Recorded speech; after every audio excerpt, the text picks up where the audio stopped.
Greetings, my excellent friends.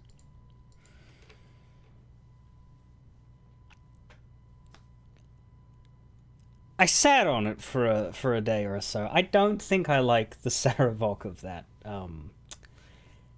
encounter. I don't know. Maybe I fully admit I only saw one fragment of it. Like there's a version of it where you go there without Minsk and Jahira, and you become an assassin of Baal and do evil things. There's also a version where you go there with Minsk and Jahira and diplomatically solve it. Hell, there's the version where you go there with Minsk and Jahira and sell them.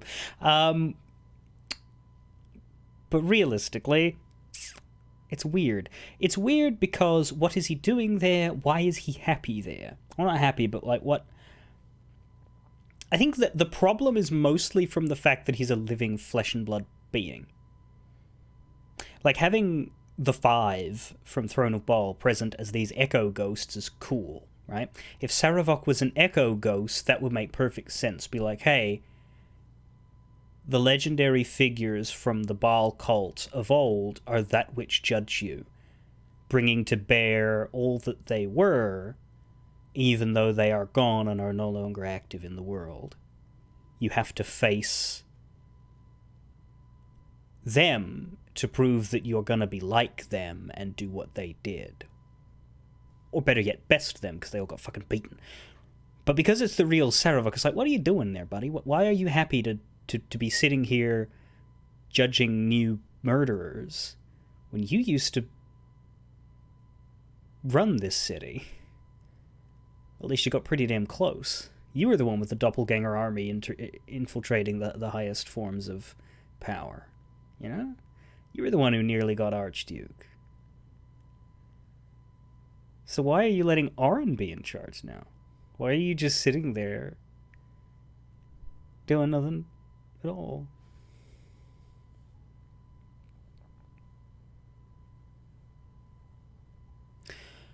Also, yeah, he seems like a devoted Baal follower as opposed to just a dude who sees his own path and it happens to involve. Yeah. Because that's the thing, the Baal spawn weren't fervent worshippers, they were people that Baal made, and they had to reckon with that in their own way. And so in Saravok's case, it was, oh, I'm a Doom God's son? Cool. I'm gonna use that, not Daddy's the best daddy ever. He tells you more stuff. Yeah, from what I've heard, looking at it, you get more out of the echoes as well if you decide to actually go with it. You can speak to the echoes of Amelisan and they'll talk to you about Throne of Baal, basically. But you have to be willing to. You can fake it, you can, but yeah, it just. Insofar as the sanctity of this particular playthrough, the fact that I'm putting those... If I was doing a playthrough where I didn't have those two in my party, either because they weren't recruited or because they were in the bench, then going a more diplomatic option makes sense, but... I'm not going to make him kneel. Well, the other thing that I learned, and this is actually fascinating, is if you become a Baal assassin, a fourth Echo shows up. It is a dragonborn named Echo of Abazigal. It doesn't turn into a dragon, but effectively it's an echo of him in a more human form. And the reason why he shows up late is because he's a vendor that you're only allowed to buy from if you make peace with them or impress them or whatever. However, if you do that and then attack, the Echo of Abazigal is now part of the fight. And as you know, the Echoes all have effects on Saravok when they die. The Echo of Abazigal's effect when he dies on Saravok is that all of his attacks do maximum damage all the time.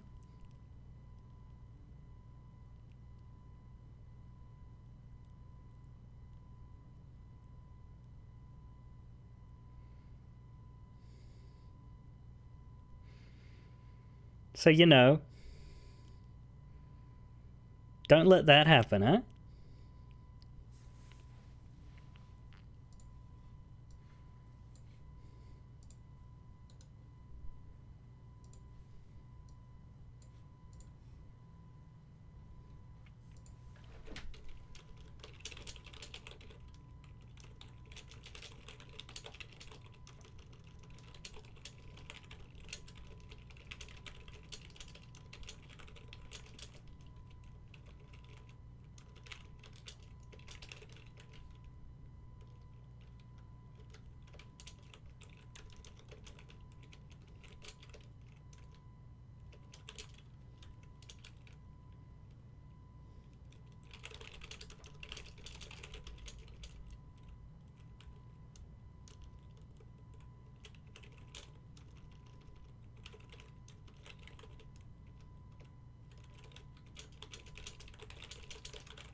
It's less scary than the permanent haste. Yeah, I would say that what's really scary is the concept of having to deal with both of those things at once. Max damage also requires him to hit, it doesn't guarantee a hit. It also doesn't guarantee a crit or anything. So. But you definitely don't want to add to the number of echoes to manage. So if you're going to fight him first. Don't fight him after a pretend peace offering, or because you changed your mind later. It's a bad move. It's a bad move.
What if your optimal gearing strategy involves getting both the Unholy Assassin gear and Sarava? Why does that sound personal? Why does that sound like a thing that you have done? Also, there's a door here I didn't even notice. So there's another path that way, too. Let me check that. On my way.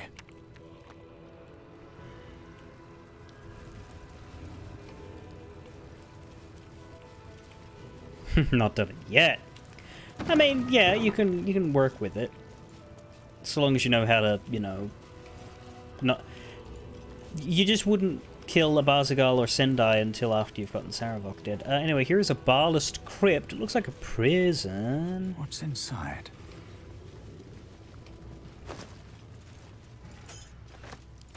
Let's see what this does. There's a dead fist in here.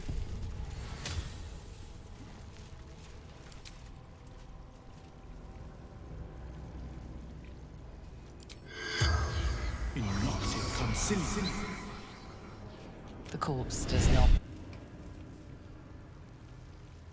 You know, I think I can guess why he's not responding.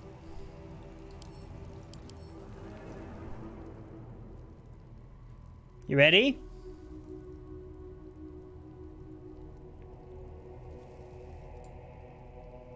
Yeah. That does put a damper on the whole talkability. Personally, though, I think they're cowards. I think if you cast Speak with Dead on a headless corpse, you should just get fucking ethereal whispers coming out of the neck hole. Headless! Headless!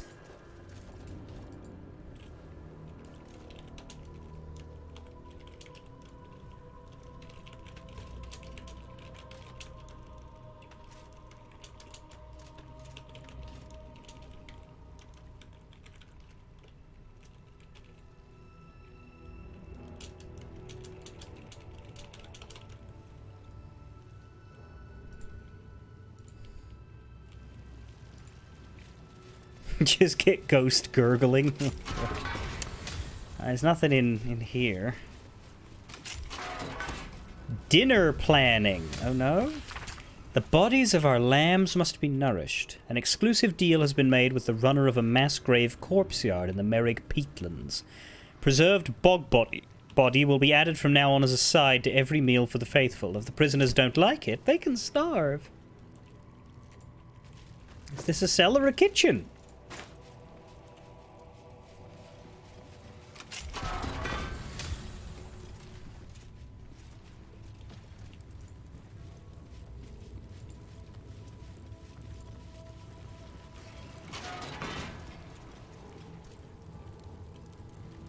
Legacy Ledger.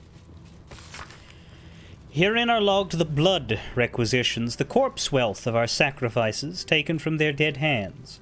After chronicling and the assassins' claim of their own tithe, the remainder should be brought before the temple's leader, no longer the butler as in past times. What follows is a detailed financial log of loot from dead targets, always accompanied by indulgent purple prose describing their cause of death. Now, when you say the butler with a capital B,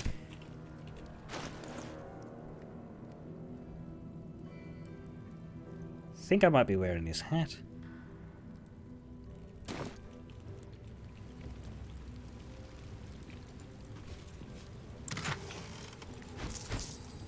Not the first time I've worn the hat of a foe, although I think I was told that the character whose hat I'm wearing does not appear if you're not a Dark Urge, so we won't ever see him.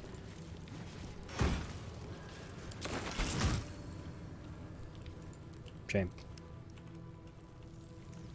We could do the pointing Spider-Man meme at each other with the hat. Fucking Saravok. What are you doing here, Saravok?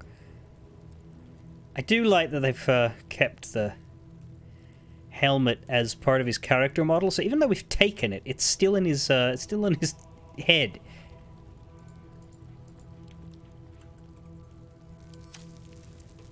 It wasn't that difficult to get the hat, it was just sitting there. I mean, it was difficult because I wanted to get it without, you know, killing the Diabolist. Or burning the bridge, which, you know... Oi, citizen! Get me out of here! I'm gonna explore first, because you can fuck yourself. Get here and free me at once! But my lockpicking skills are far more useful against this small gilded chest. Shit. They're supposed to be locked up, not me! Get me out! I only saw one book. Memoirs of My Death. This is a memoir. Or are you just thick? This is a memoir describing in detail the visions of Baal seen by Saravok Anchev after his death in the Baal temple centuries ago. The brethren often ask me, what was it like to die? They expect me to present a warring conflict, the humiliation of defeat against the honor of sacrifice. But once dead, it is impossible to think of oneself, of life, for you are in Baal's own embrace. Baal's domain is a red wasteland and a starless sky, halted in time before the collapse of the final sun. There I wandered, tasting the end of all things. I was dragged back from the precipice, bound to a living husk again by my mocking sibling. I resented it at first. I had forgotten how to breathe, to eat, all the animal functions of the petty who cling to life. But when I was cruelly resurrected, my faith was bolstered more through my death than it could be through life. I would bring about Baal's perfect finale, the melting of the crimson sun above the lakes of blood. It will happen. This world will be carved in his image. And by that you mean you're gonna sit there in a hovel underneath a tombstone shop in Baldur's Gate, the city that fucking dreads your name, content to let them think you gone, doing nothing of note until another hero comes along and kills you after a 5-minute conversation with 2 old friends of yours. It's sad, man. It's sad. I don't expect you to win, but I expect you to do better. All the books in the office area.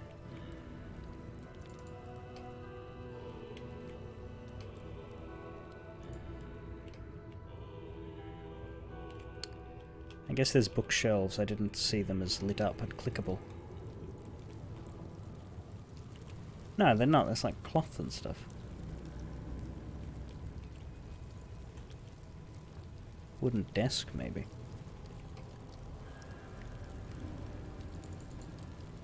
Because, yeah, there was Legacy Ledger.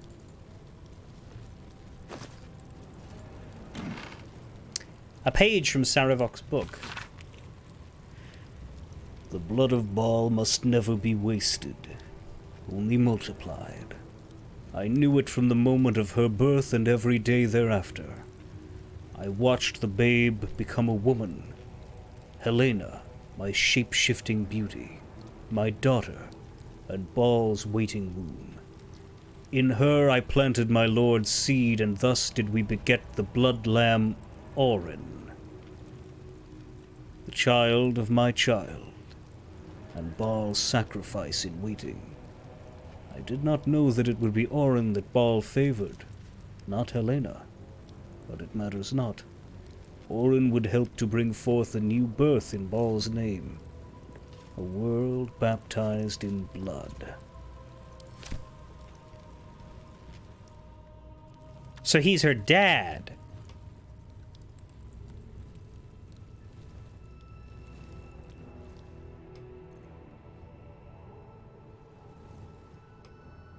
No, he's her grandfather. Okay.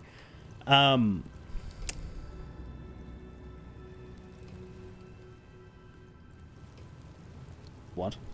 Hang on. What?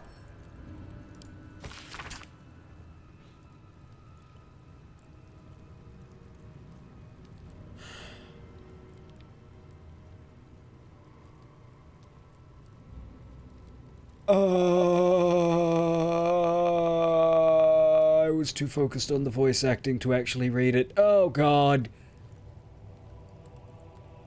Those words came out of my mouth and I didn't even fucking See, that's how easy that is to do, by the way. Never do that if you're actually, like... if you have a script, right, read it 90 times to yourself and figure out what every last scrap of it means before you perform it. But in this situation, you don't do that because you don't have any time. But that's how easy that is to do.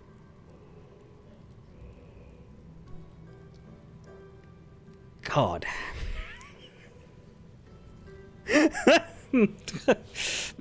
Now,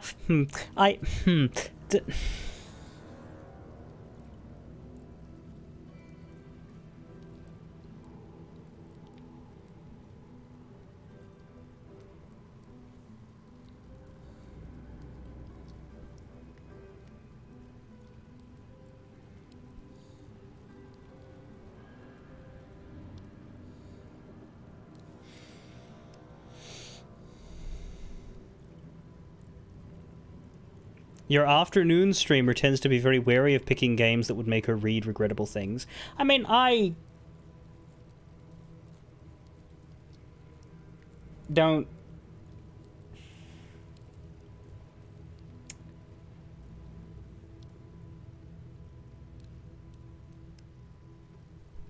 I'm all for horrible shit in art if the point of the horrible shit is for it to be horrible shit.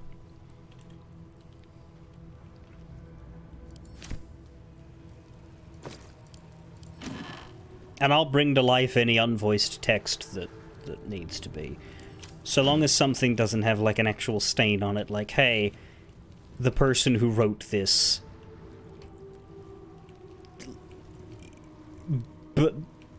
believes the horrible things. Though, you know, within reason, I won't say anything that either is or resembles a word that might get me banned. And I go harder than some would on resembled. Like, it just has to be, you know... If it is possible for one person to mishear me and think I said something bad, I won't say it.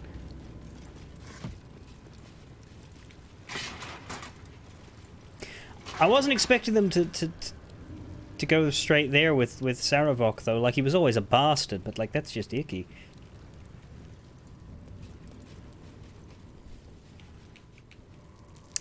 That explains a little about why he's letting Orin be where she is. Like, what I said before was that I understand, like, Saravok's inclusion from a gameplay perspective of not wanting him to step on Orin's toes, but it didn't make sense from a narrative perspective why he would do that, right? It does a little bit with the whole family thing, but there's also an aspect of, hey, maybe it still kind of doesn't. Because clearly...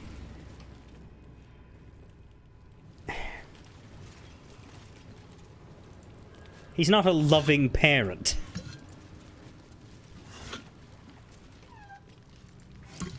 So it's an odd one. He talks about it. Okay, well. They're supposed to be locked up, not me. Get me out! Macedonian Memoirs, Volume 1, Investigator Valeria. We also have Valeria's Snuff, Valeria's Trunk Bomb, Valeria's Hookah, and Valeria's Spare Pipe. I'm going to confiscate all of these. Not for use, but because I would like her to not have them. Because, haha, fuck you. You ingrate! This lightly crumpled personal missive, parchment humming with Mount Celestia's radiance, boasts sporadically recorded entries in a Hollyphant's life. Bloody planetars. I tell them every time they deploy her, if you send someone to observe the Blood War, there's a danger they could be recruited. Every time they say it's a minor heresy. Why? Zariel wouldn't be the first to fall. Lathander's light doesn't reach that far down into the plains. They say crime doesn't pay around here. They say that in the world of purest good, who'd have motive to do evil? They also say the path to the hells is paved in good intentions. So which is it? Of course they don't really know. Hypocrites, the lot of them. It's just one bloody adage after another up here. But if you ask what any of them mean... why? Who? What? No one's interested. I don't like Valeria, but she's not wrong on that. Lulu's no help either. She's a model Hollyphant, a perfect example my superiors are quick to remind me, and she's fallen for Zariel's act, hook and all. No, it's not an act. Zariel believes what she's saying, she's just wrong, foolish, and Lulu's a fool to believe it too. It's official. I depart for Baldur's Gate at the earliest opportunity, spreading conspiracy, disorderly drinking... First, I didn't know there was a prohibition in place. Second, if you don't want me drunk, don't send me to the Feywild. Gnomes have the best mead. And all the other allegations weighing against my person have tipped my reputation. Over the edge of a cloud, down to Tyrell. Of course, it's not phrased like that. Your sense of justice is needed by the mortals. Baldur's Gate has a lively tavern scene. Piss off, I know what they're really thinking. Pains the trunk, the lot of them. Not to say I told you so, but my connections tell me Zariel's broken code to intervene in the Blood War. If only someone had warned them. Apparently she killed a horde of Yenogu's gnolls running rampant down here in Tyrell. Her heart's in the right place. It's a shame her sword isn't. She's too reckless to be let near the Blood War, and I reckon this is just the beginning. But alas, I've picked up a rather handy new phrase since setting up in Baldur's Gate. That's none of my business.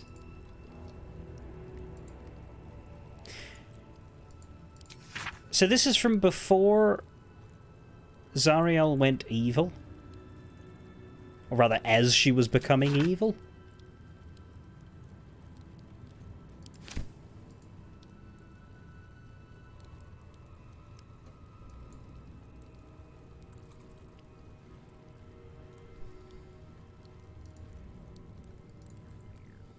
Because, like, Valeria is a celestial.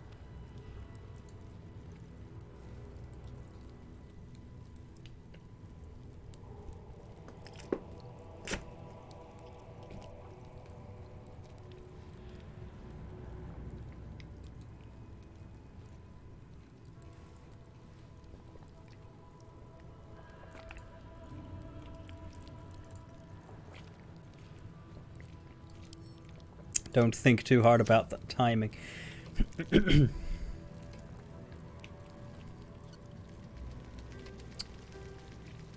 Well, now that we've relieved Valeria of her objects, Saravok's golden key.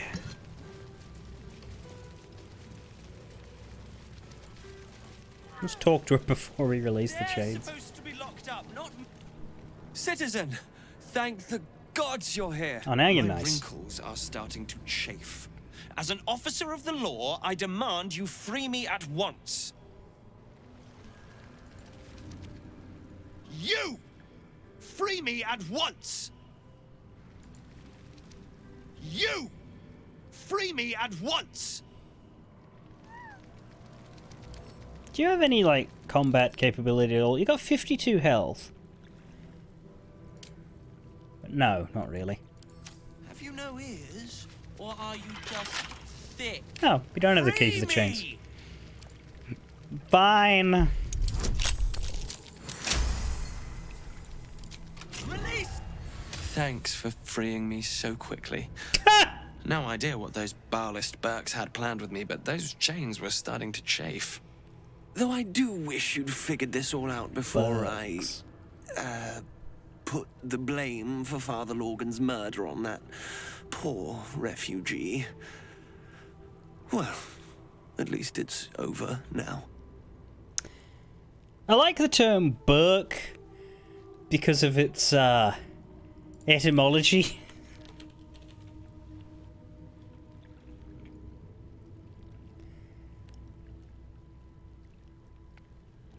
Do you know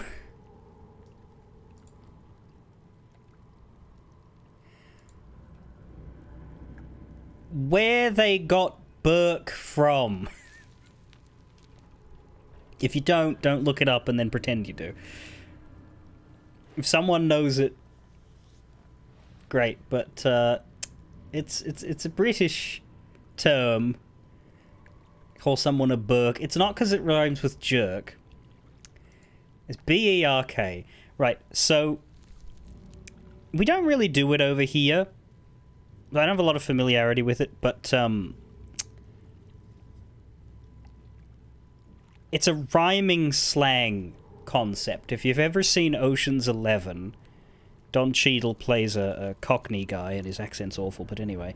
At one point he says, he describes a potential problem as, we're going to be in Barney. And the other guy's like, what? And he says, Barney Rubble, trouble. So it's a thing where you start with the word you mean, you come up with something different that rhymes with it, and then you take away the part that rhymes. So it makes no fucking sense a lot of the time. But usually the last part is what rhymes with the word you originally mean.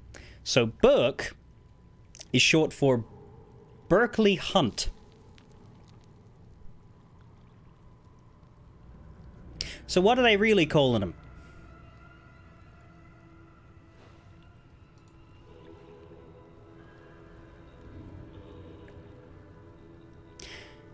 So when you say, because Burke is not very hard, like it's not very like forceful. You can hear that in a lot of. It's not super common, but you can hear that in a lot of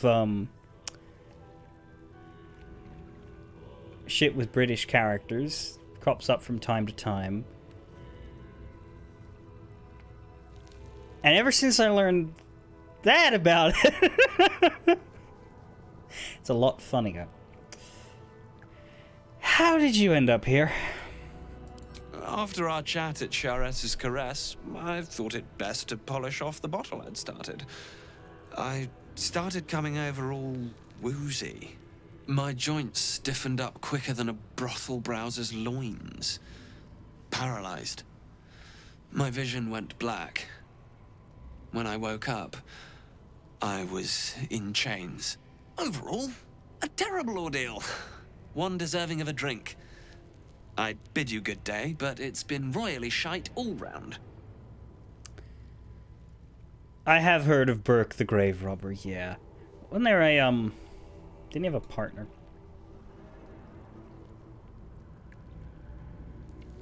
What? Was it that he was a doctor and he needed them for, like, not a doctor, but it was like anatomy research university things. I'm trying to remember the story.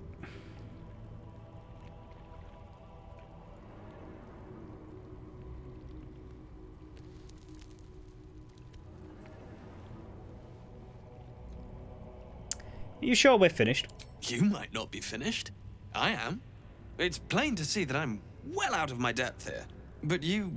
well, you gave these reprobates a proper seeing to. You clearly have what I don't.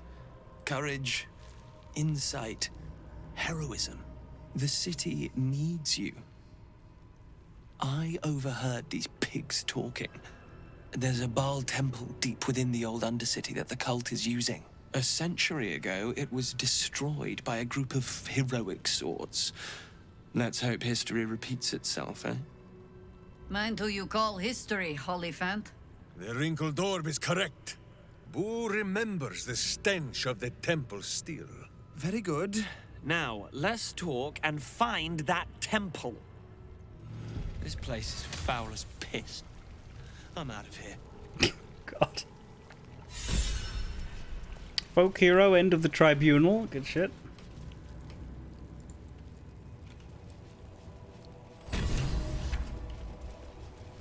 Consider the murders investigated. Valyria will help us in the final battle. We got quite a lot now. We got Valyria, we got Roland, we got Isabel and Aelin, we got the Guild, we got the Ox, we got Floric, we got Arabella, and we got Volo. God, fuck off.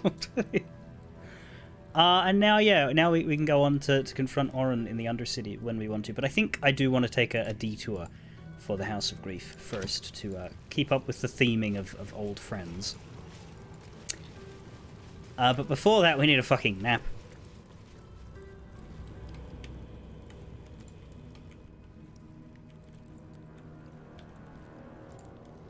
Oh, Volo's not going to help you in the fight. He's just going to give you a book.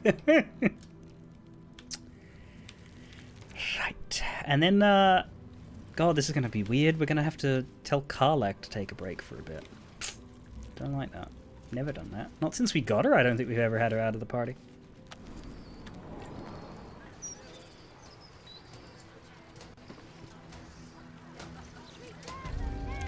Would it be poor form to go to House of Grief without Shadowheart?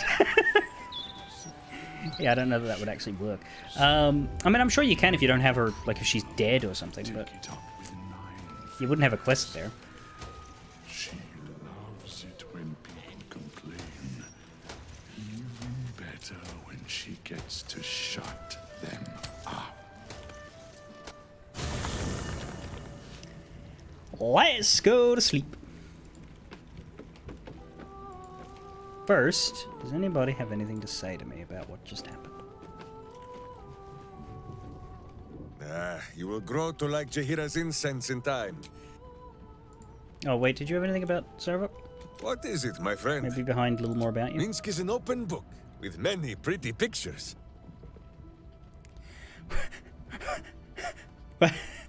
Wait. What?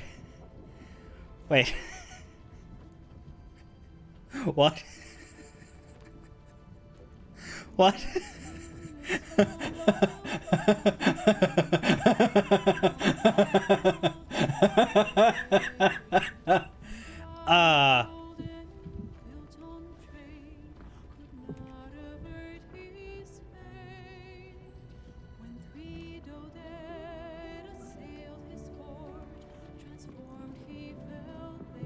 You know what? I don't think Karlak would blame me for this.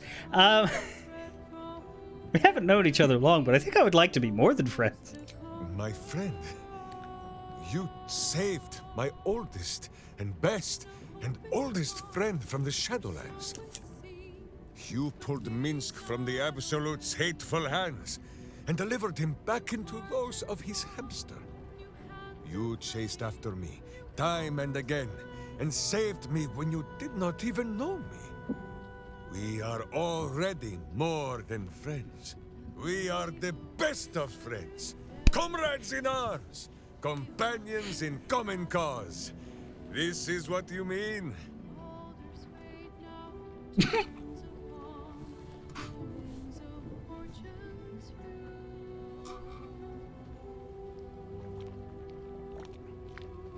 Why did I drink water? Why did I drink water? Why did I drink water? Why did I drink water? Oh, that was so hard.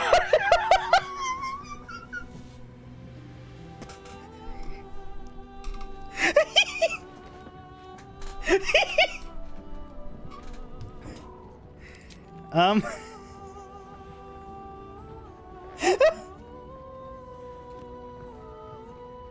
anybody have a preference?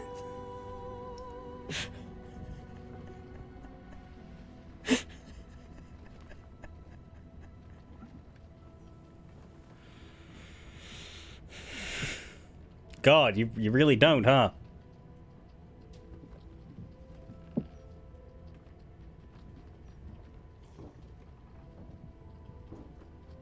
I kind of like number one.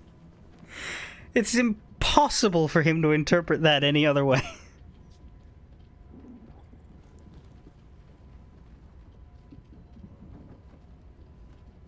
I'm going number one because I did quick save. No. Sex! Oh, number three is winning now.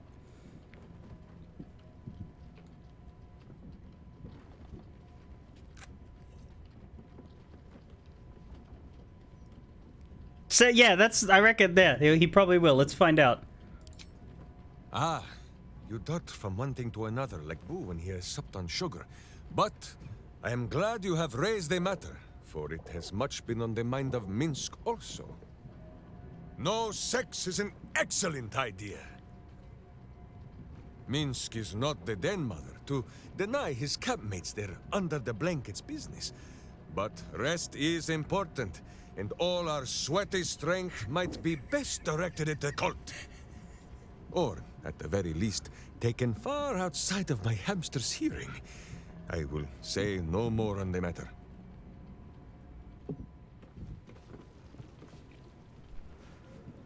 I need to know what the other options do. I need to do number three. But that was really good. No sex is an excellent idea. Has Minsk ever, and I don't say that as like a virgin, I mean literally, I just can't picture him being interested.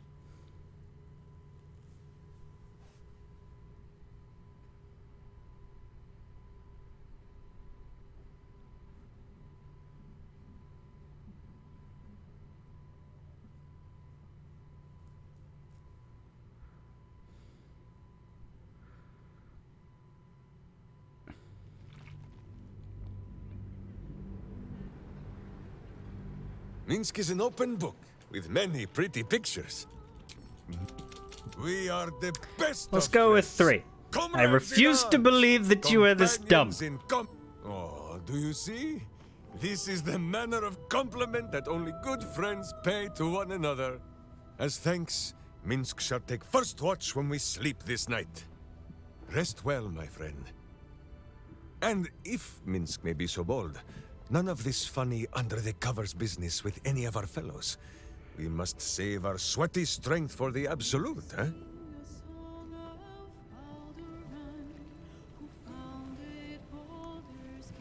Genuinely impressive.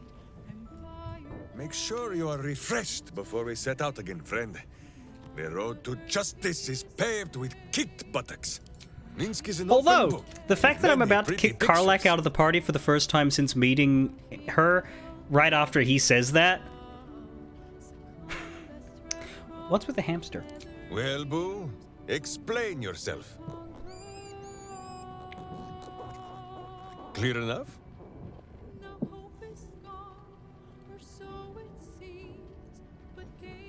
Perfectly. Boo has a way with words that we lack.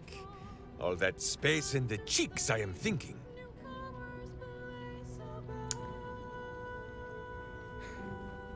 Does the hamster actually speak to you?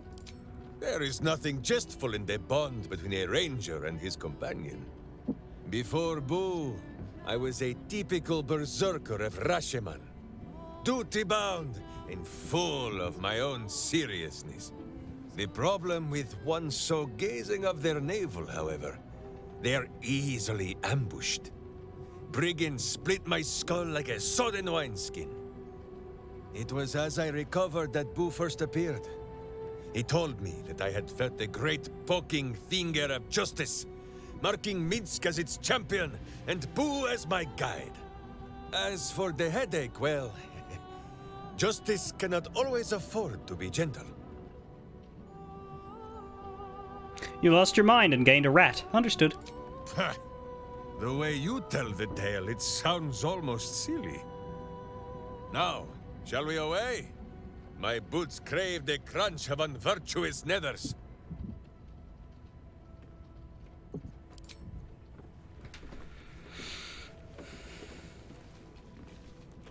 I wasn't expecting it, but I'm glad to have some company on this journey. A bit crowded, don't you think? You'll need to swap out someone if you Take want. Lead Carlex the way, place.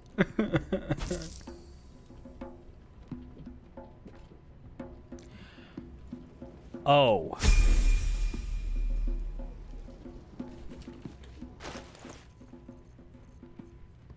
I have all the money now.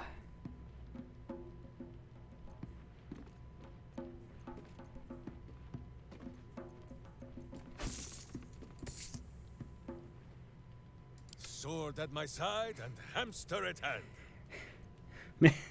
Let's move. Minsk, don't do to that money what you did to the last money you had, okay?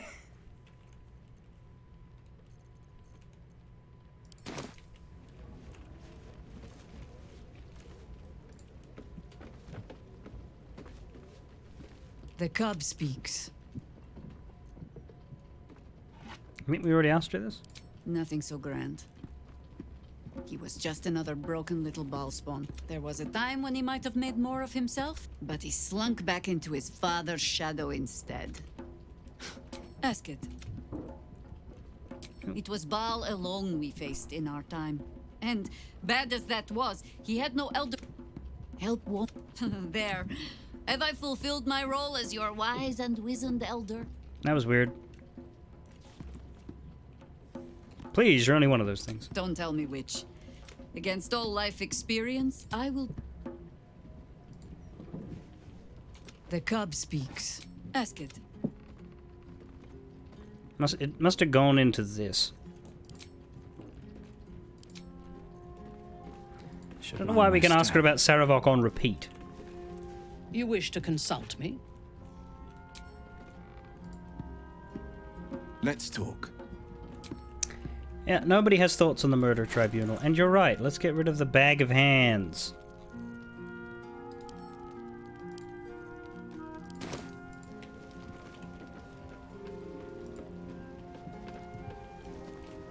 Oakfather preserve you.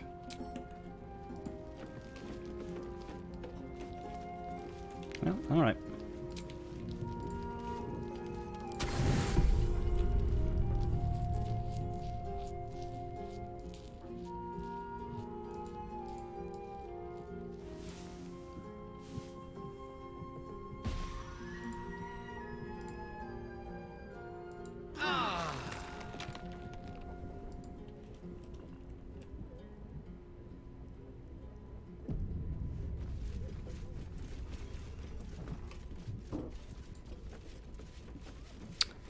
Shadowheart needs to level, in fact.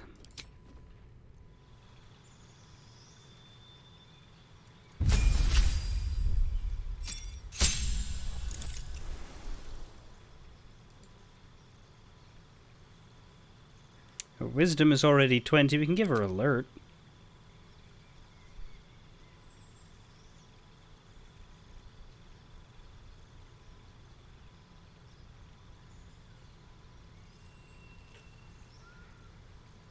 Or Warcaster for keeping her concentration, but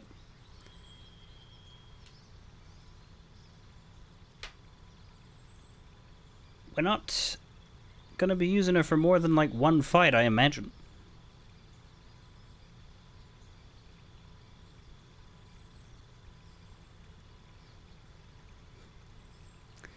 Maybe she learns to play the violin.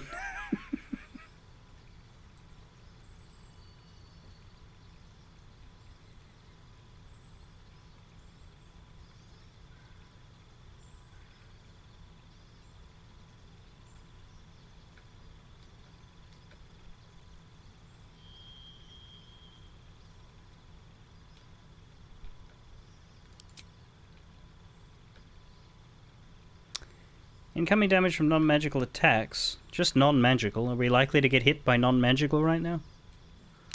Although it gives her a point of strength.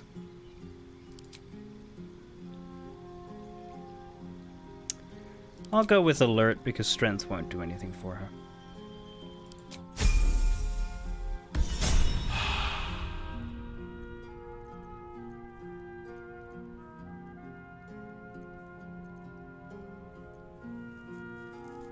Was there anything we wanted to do with her gear? I don't think there was.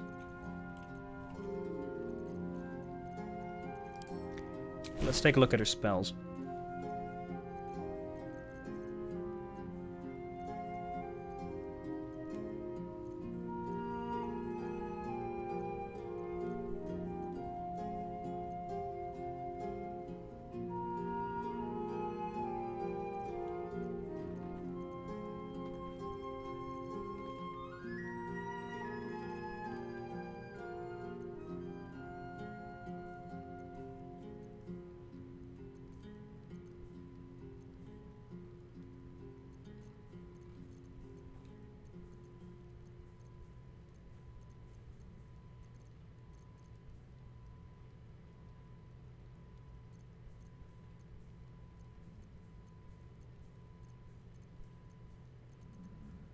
I think we're good. I'm sorry, Karlak. I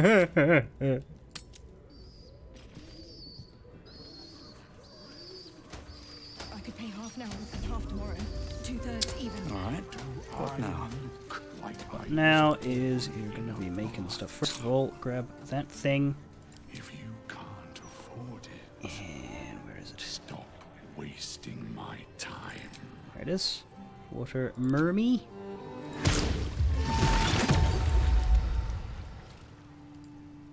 Work to be done.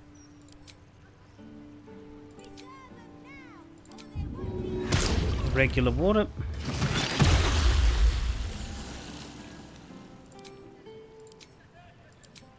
Hello? There you go. Have a lot on my mind. Sure do. And Speak with well animals. in it. And I'll give you 3 ounces. But that's twice Kreska's what you just favor. I'm doing you a favor. And Long Strider. Everything except for the warding bond, and we don't have Karlak for that. There. We're ready to rumble, as it were.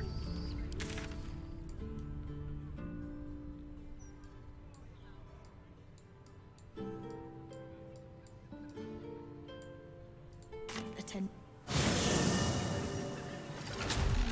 Can't you feel it? The Gazette reckons Lord Gortash is the second coming of Baldur. Horsecack. That weird something. Tingle in my spine, I can't shake.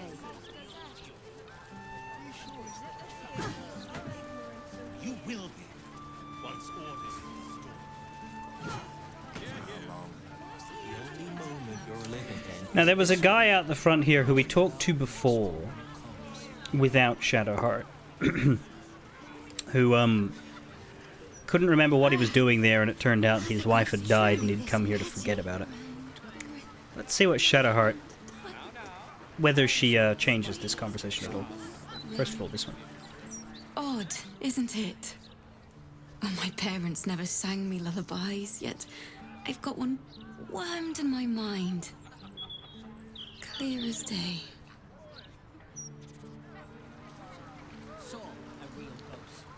Curious. I should speak up. Wonderful little beast. Nimble as anything. Study. Guidance from 3 sources. I wish we could stack it. That would be cool. A man of means, judging by his attire. He looks like a merchant or a junior council member. But right now, he's without care. entranced by a tree. Ahem. Oh, apologies. I was a captive audience. There was a squirrel in the tree. Marvelous creature. Inquisitive and nut-crazed. You get on well with someone I know called Halsin. Halsin? Is he of the Feybergs, the candelabra makers? He's a druid, so I doubt it. Perhaps it was Hagrin. Wonderful craftspeople, but truly terrible deal-makers. Feeling well? Oh, just tired, I suppose. You wouldn't happen to know where I live, would you? I doubt you're from around here. Who even are you? I am very pleased to meet your acquaintance. This is more than a lapse, you sense. Something's been done to the man's memories. I think we did this before. We'll do it again. The man's mind is a stream of fragmented thoughts. Marvelous day. Not a care in the world. Moira would have loved this garden. Wait, who's she? You know someone called Moira? Moira? No, I don't think so. Do you remember? And I came from that building over there. Anywhere to go? You know, I can swear there is someone, but their name escapes me. Hells, even their face escapes. Oh, it will come back to me. Or not. Alright, nothing from Shadowheart there. Okay.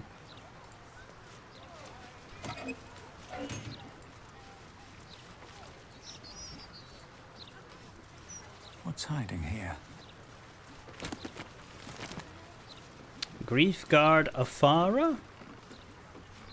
The House of Grief. James, do you seek help? You are in the right place.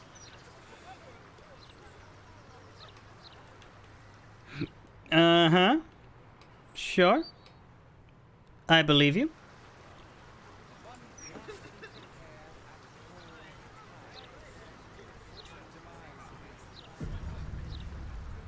Welcome. The House of Grief lies just within. We are here to help.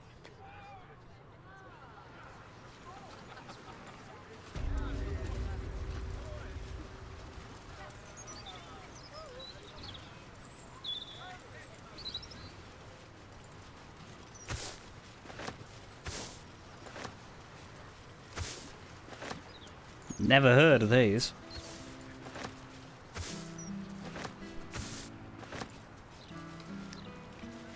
The surprising habits of Karaturian warlords.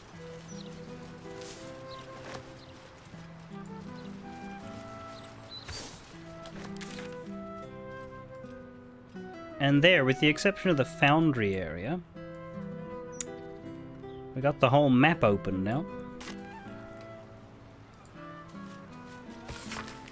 A curious self-help tome that claims to help those who have disappointed their elders. It seems to have been hastily printed and bound, and strikes an oddly harsh tone. Alas, poor reader, not everyone can improve themselves without the help of others.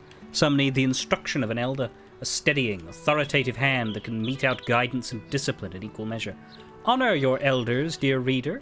Be mindful of their lessons, deferential to their desires, and grateful for their discipline. Be of service to them, even when you think you are at odds with them. The book drones on, dispensing suspect advice that advocates for utter obedience before imploring the reader to seek further help at the House of Grief.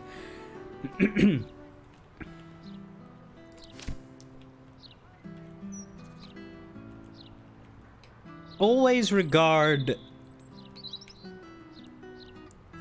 the counsel of blind obedience to the elder with suspicion, especially if that advice comes from an elder.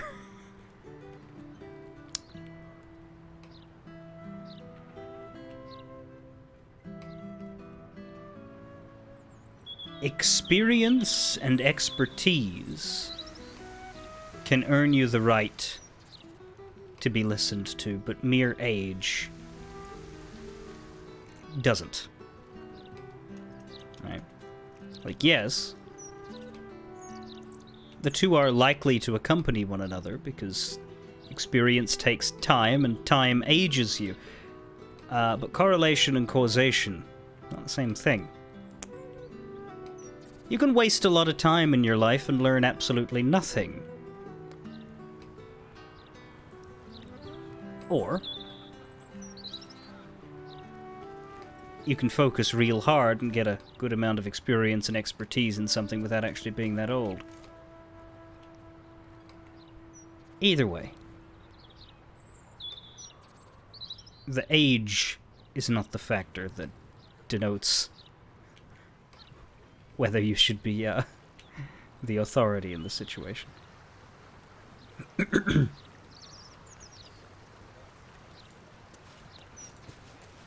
If the person everybody listens to happens to be old, that is pretty common.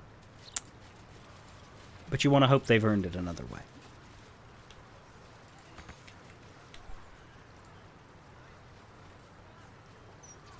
Seems simple enough.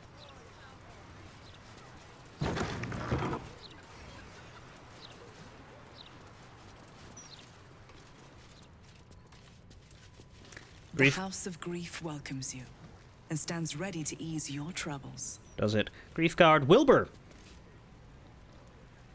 Welcome, friend. Your burdens are soon to be made as light as a feather.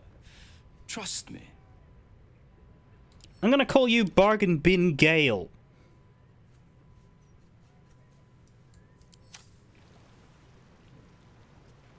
Security guidelines.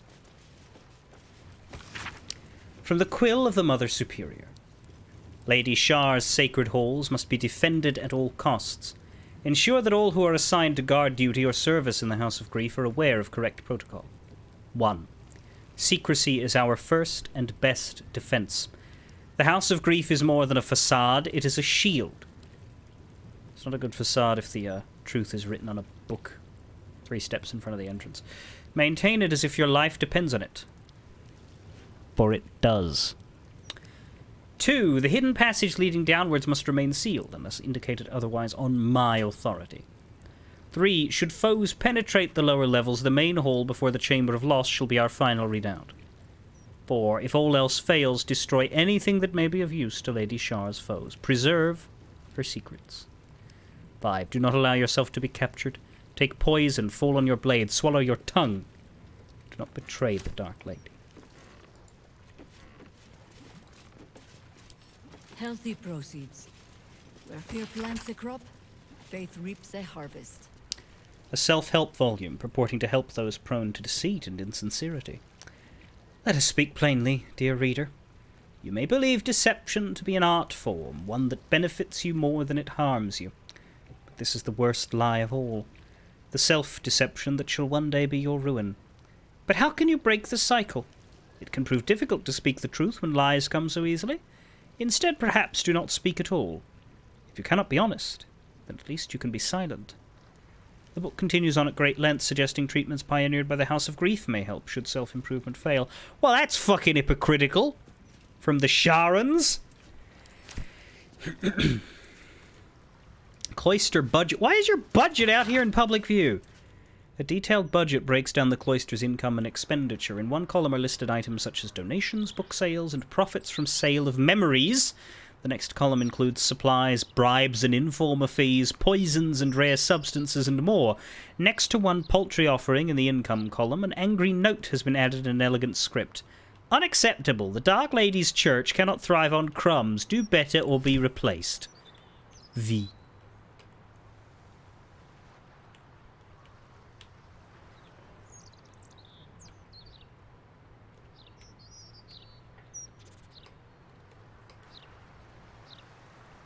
These aren't enterable houses.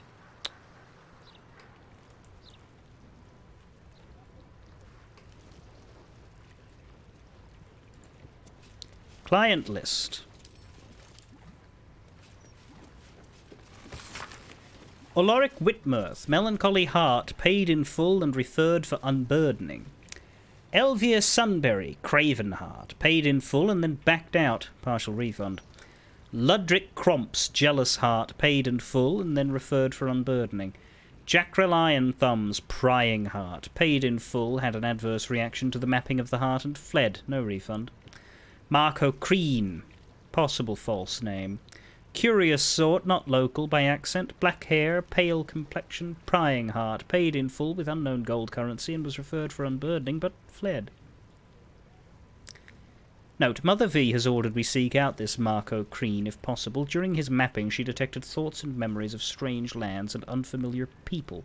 Fixated on a sword, or possibly Zord, Mother V's interest was piqued. She wants that mind.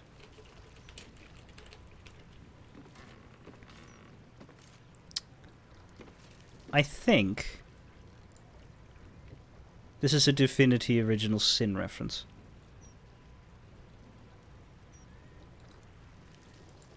I haven't played it.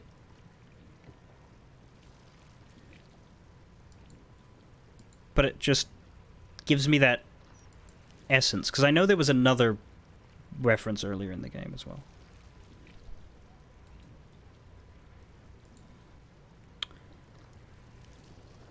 Notes. This letter appears to be an Easter egg and a reference to a character from Divinity Original Sin 2.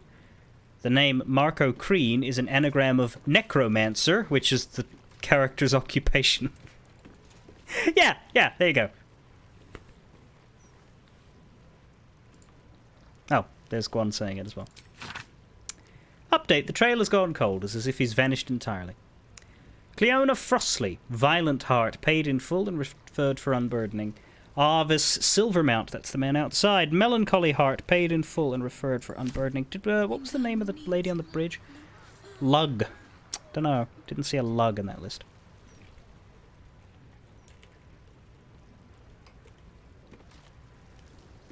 We also have Become Our Friend. An application form inviting members of the public to become a friend of the House of Grief. Several tiers of donations are outlined in return for benefits, such as having your name listed in the thanks section of the next publication, bespoke calming tonics, a plaque in your honor, and even a complimentary session to be unburdened of your woes. The amounts of gold start modestly, but soon climb to staggering amounts. So there's Miri here and Moran. We've already spoken to Wilbur. We're not going to go for the collections lockbox just yet. Welcome to the House of Grief. Or perhaps welcome is the wrong word, Shadowheart. There's been some debate whether you'd even show up and face the consequences of your actions. I assumed you tried to flee, like a craven. Spare me your venom. I'm sure the Mother Superior will have plenty of her own. All in due time. I met a man who'd been robbed of his memories. Your handiwork? This is a place of healing. Anyone who partook in our methods did so willingly, and left with a smile on their face, freed from their troubles. Would you accuse a surgeon of robbing a tumor? I think not. Let us pass. As I said, in due time. First, you submit to the mapping of the heart.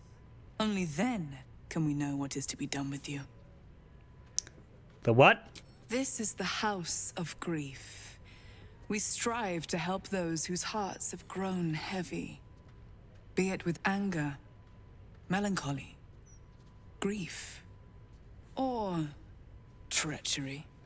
Submit to the mapping and reveal what lurks in your heart. If you consent, follow me. If you do not, leave. Na, na, na, na, na, na, na, na.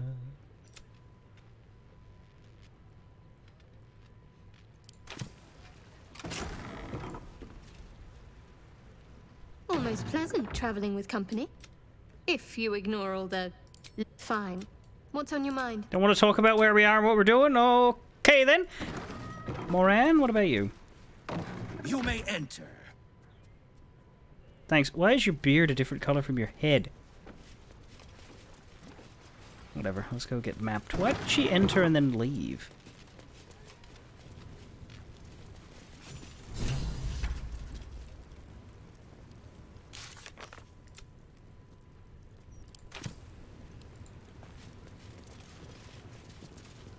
Did that just break?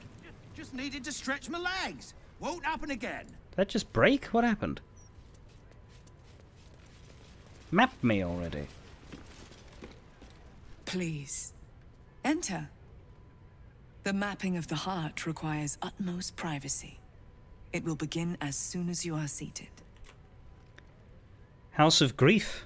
Quite a foreboding name. It can deceive, I must admit. Originally, we sought to help those who found themselves consumed by the loss of a loved one. But there are so many others who need our help. We unburden people of the suffering in their hearts. Melancholy, anger, self-doubt, troubling memories, and of course, grief. I think you could benefit from our help.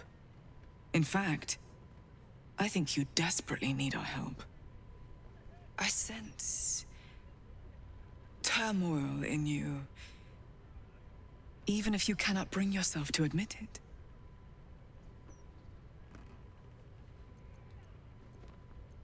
You seem to think you know a lot about me. Insight. Usually a god would have been mentioned by now. Is this a scam? I mean, we know it's a Sharon fucking front. Like, that's... This isn't hard. You sense a truth behind her words. She genuinely wants to help. Oh. However, it seems truth is not the only thing behind her words. Something is being hidden. Yeah, Shah! You seem to think you know a lot about me. The insight of an unburdened spirit. I too was once weighed down, but now I am free. Before I came here, I was given to drunkenness, wanton violence, licentiousness of every sort, but now I am saved, as you can be. What makes you think I desperately need help? A great deal of people in need have entered that door. In my time, I've come to recognize their suffering. Admitting you have a problem is the first step. Oh, yeah. The hardest step. After that, we will be by your side.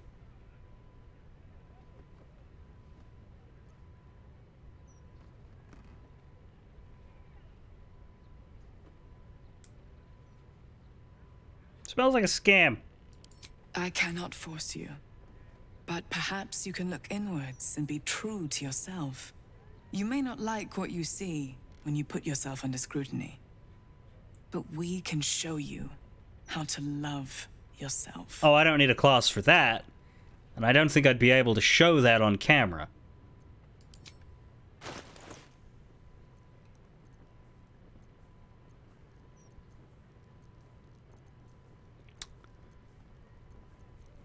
Right, reading time.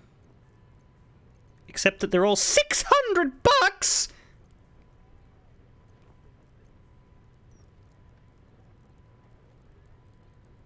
Is there a better way to get a hold of these books? I can afford it. But on principle, I feel like I'm a sucker if I buy 8 books worth $600 each.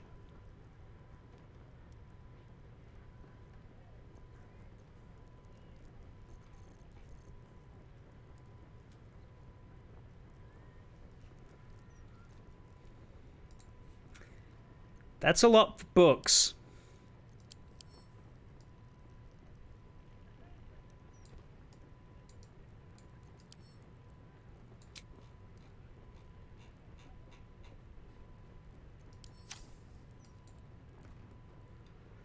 I do have 43,000.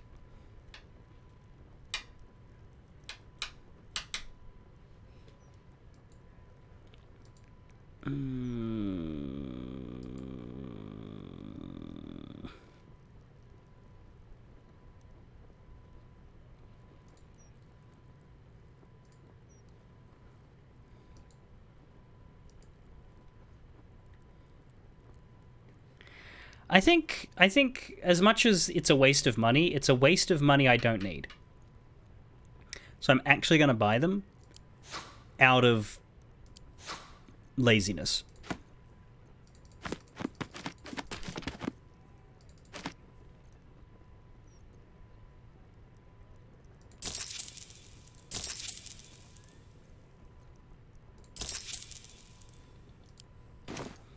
Plus, if we kill her later, we can take the cash back. I need the list of properties donated to us by our guests. The Ways of the Heart and Introduction. In long-winding prose, the book promises it can help alleviate all sorts of emotional distress, which it recognizes as heart forms. But what heart form afflicts you, dear reader? All of us suffer, but not equally. Consider the most common maladies of the spirit: violent melancholy, craven, false, prying, and jealous. The book continues, promising volumes dedicated to exploring each heart form in depth, available for purchase at the House of Grief. This is actually a really well done, like, offering of culty bullshit.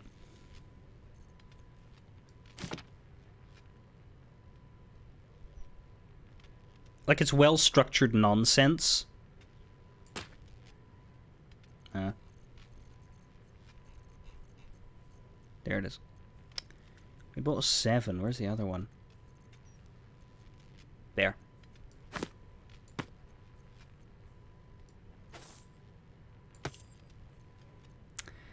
Emboldening the craven heart. Help the timid and weak-spirited find their inner strength. Not everyone needs to be a hero, but all hearts need courage, just as all stomachs need food. But what if you find yourself denied your measure? What if fear and doubt grip you all too easily?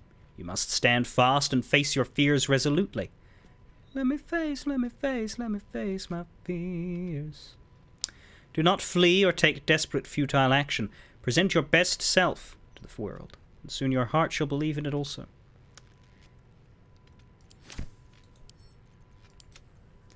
Reconciling the jealous heart. Do you covet what others have while neglecting what you already lay claim to? Does your desire for more curdle into a mire of self-pity? You must prize yourself from the fetid swamp of jealousy before it drowns you. Think not of what others have, but what they do not have. There is joy to be found in helping others. Joy, and perhaps salvation also. Soothing the violent heart. Hot-bloodedness has its place within a healthy, balanced spirit, but what if the blood boils? What if a violent heart spurs its possessor to dire thoughts, words, or even deeds? You must forgive your foe, help them up, even heal the wounds you opened upon them. For if you cannot heal them, how can you heal yourself? There ain't no more cowboys, only men with violent hearts. What of sadness, dear reader, that assails you without rhyme or reason? What if the sunniest of days can become smothered in gloom with no end in sight?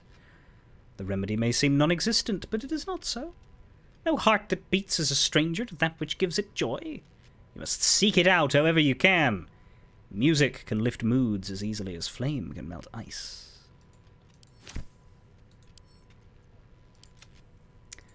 The wayward heart. Help those who have disappointed their elders. I think we got that one, actually. That was outside. Shouldn't have bought that one. This one seems to have been hastily printed and bound and strikes an oddly harsh tone. Did Viconia write this because the fucking people around her were being little shits?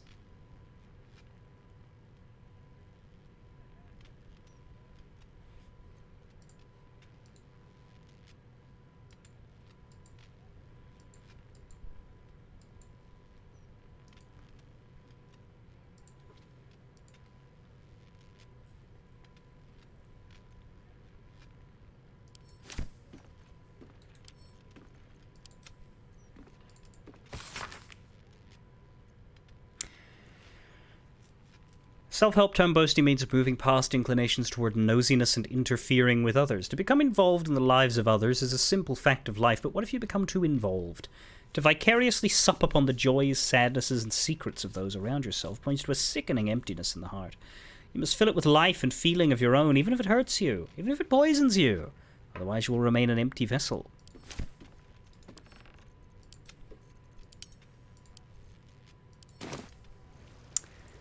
Right. Well, with all of that char and wisdom, let's read more books. Lower City and Upper City. A guidebook written to assist newcomers in grasping the separation of the upper and lower parts of the city of Baldur's Gate. It describes the upper section as the home of the patriarchs, who are the city's nobility caste. It is well patrolled, and its immense wealth shows itself through wide, well-lit streets shining proudly upon buildings of elaborate and elegant decoration. By contrast, the lower section of the city is a tangle of narrow streets, compact buildings, patrolled not by many guards, but a cornucopia of merchants, craftspeople, chancers, dancers, fools, fabulous vagabonds, cutpurses, young men and women of negotiable affection, barkeeps, beggars, knights, and knaves.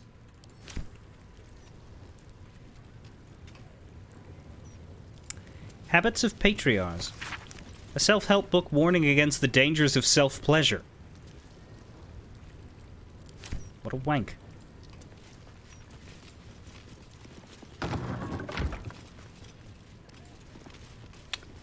I don't see a bench.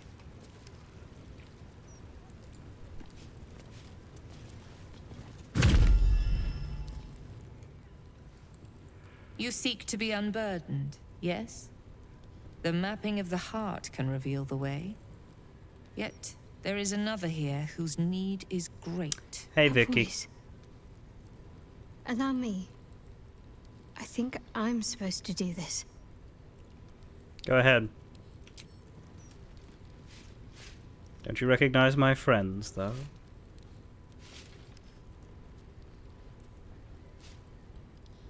Do you know why you are here? There is something I lost. No. Had taken from me. My family. My life. I want it all back. Loss is a gift, girl.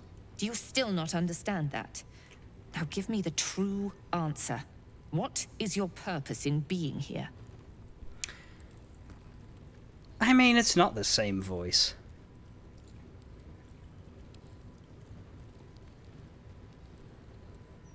Surface dwellers can be so stupid. Close.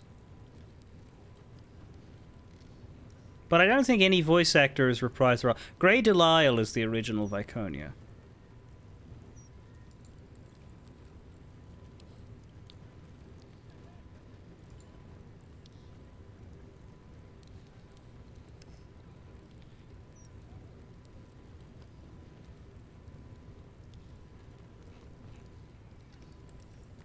Again, I just, it's just one of the features of the original Baldur's Gate wiki for the first two games. You load up a character page and there's just this list of all of their voice lines and you can just play them.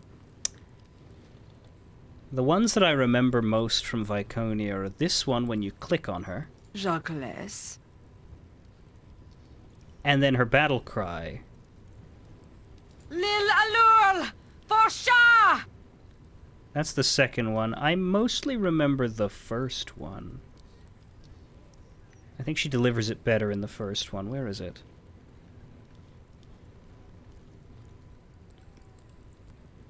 Lil Allure! For sure!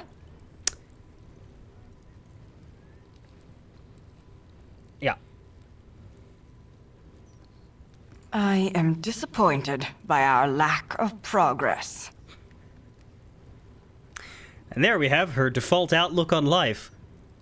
With the guidance of Shar, we shall prosper. Shar, save me from the Spider Queen's vengeance. I'll go where you wish if you keep me from the accursed sun. Shar is a goddess of conviction and purpose. And then when she enters a city, she says this. Ugh, the stink of the collected Riven. How I despise them all. I see you have learned much in your short lifespan. Ugh, how long do you intend to crack your whip on my back? I say we stop now. There is no roof to this world. I feel as if I shall fall into this sky of yours sometimes. I serve Shar above all others, but I shall remain with you for now.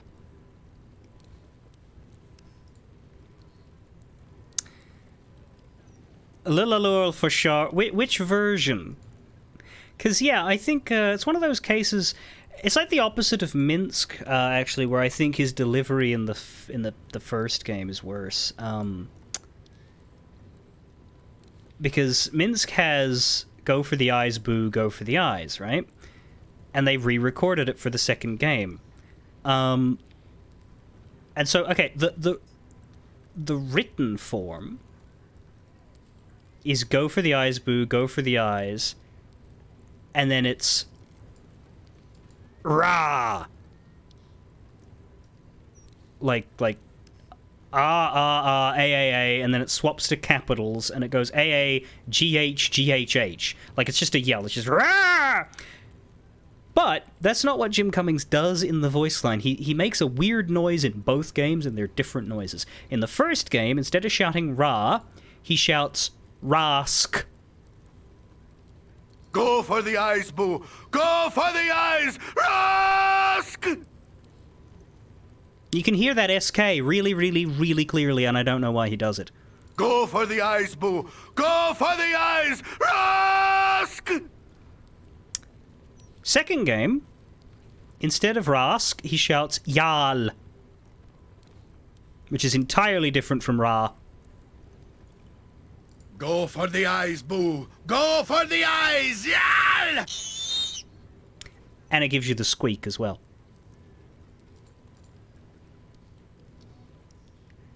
Did they do it again in Siege of Dragonspear? I don't know that they did.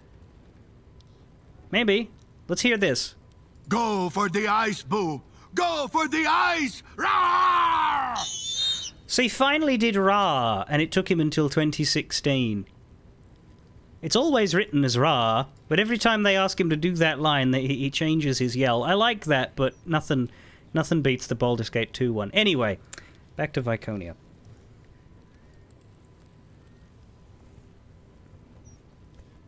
Yeah. If generally speaking, the characters you play a lot, because like I usually, when I've played Baldur's Gate 2, I grab everybody for a little bit to try and do their quests, but I don't use the evil folks as much. Whereas when I've played Baldur's Gate 1, I've gone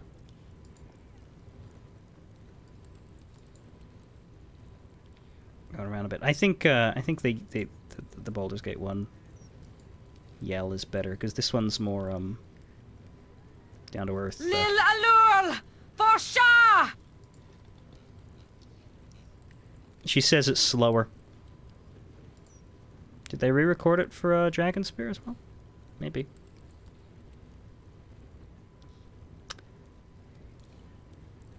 No. She has 5 battle cries and none of them are Lil Alul. Well. If they're correct when we fight her, and I'm sure we will, she'll scream it in this game. If she doesn't, shame on them. What's going on? Is this part of the mapping? Why map what is already known? A disloyal heart, a craven heart, a shadow heart. Now answer. What is your true purpose? The artifact. I was sent to retrieve it, at any cost. And who tasked you with this mission? The Mother Superior of Shut. It's you. Give me the honor of my name, in full. I can't. My memories... I know what's in that head of yours better than you do, girl. My name. Chihira will say it if you don't. Mother Superior... Viconia Devere. You still have the wits to recognize your betters. Good. Viconia Devere. If only Shar would bless me with the forgetting of your face. You would have recognized your foul scent, if not for all this evil Sharan incense. Always a pleasure to see old acquaintances. But you would be wise to not interfere in what is to come. Now descend. You have much to answer for. A ghost! Wait, no. A projection, says Boo.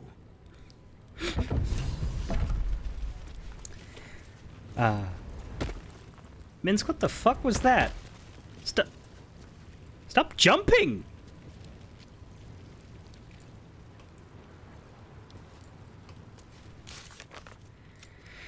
Confront Viconia. Good response from Jaheira there, but yeah, it's different here because, like, officially they're not friends, right? I think the idea is that, you know, a good party was the canon one. But it's not like Saravok. Like, you don't kill Viconia as part of your Baldur's Gate journey.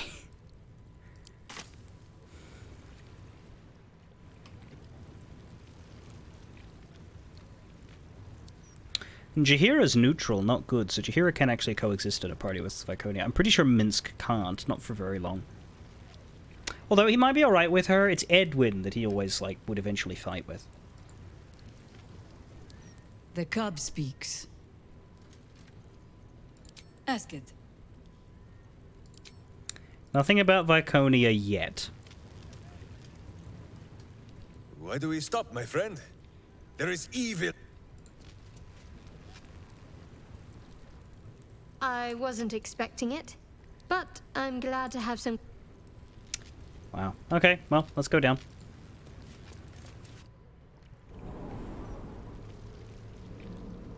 Keldorn was the one who would always... Yeah, Keldorn and Ajantis. Keldorn in the second game, Ajantis in the first game, as paladins. Basically, if there was a single evil party member in your party, and so were they, like, eventually they would attack them. Very annoying.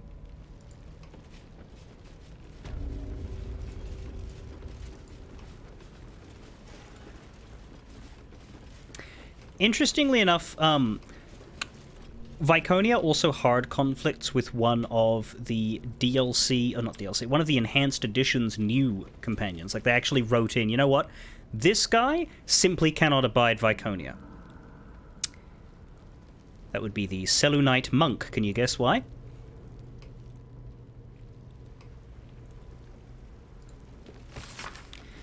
This volume describes the full process of unburdening in exact detail. Valuable targets are identified from those who seek out the services of the House of Grief. If they are willing to pay, they proceed to the mapping of the heart, where the Inquirer of Grief will question them, while discreetly probing their thoughts for anything that can be of use to the Lady of Loss. Following this, targets are ushered downwards to stand before the Mirror of Loss. Given the correct prompts by the Inquirer of Grief, the target will surrender memories to the mirror for the benefit of all of Lady Shar's children. In the same stroke, the mirror can remove memories of what they have seen in the cloister, as well as whatever they believe to be the source of their troubles. Then they can be turned loose, blissfully ignorant of the offering they made. So they take what they were asking for, but they also take stuff that they want. That's bad. Infiltration training and interrogation training, as well as the Cloister of Somber Embrace. I guess we should probably not... Well, I guess we could break into the side rooms. It's not actually great. It's not actually red. Come on, open up.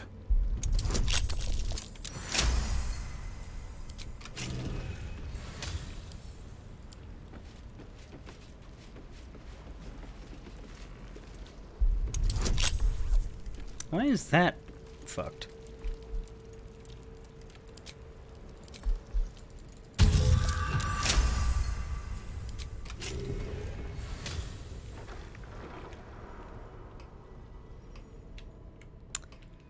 Oh my. I think I might have hurt people here. Learned how to break their bodies, their spirits. This is it. Where I was raised, trained. Hells. It's strange to be back.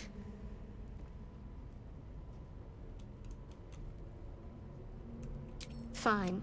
What's on your mind? A manual for Sharan interrogators describing 3 levels of induced stress: emotional, physical, and lethal.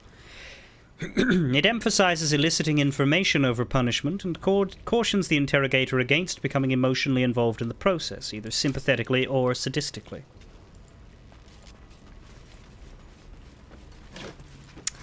It's practically minded torture, you say? How How many people did I help break upon this? There's so much I can't remember. Yet, if I picked up these implements, I'd know exactly what to do. How many people did I help break upon this thing? It's pretty fucked up, Shadowheart.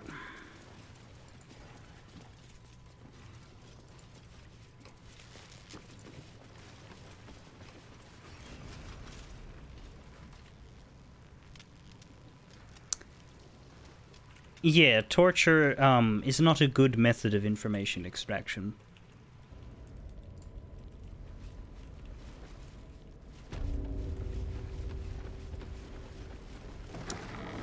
The problem with torture, apart from the fact that it's obviously horrible and awful, is if the person you're torturing doesn't actually know anything. Like what's the logic of torture? Oh, if you tell us what we think you know, we'll stop. Right? The logic problem there is, what if they don't know? Eventually they'll just lie to you.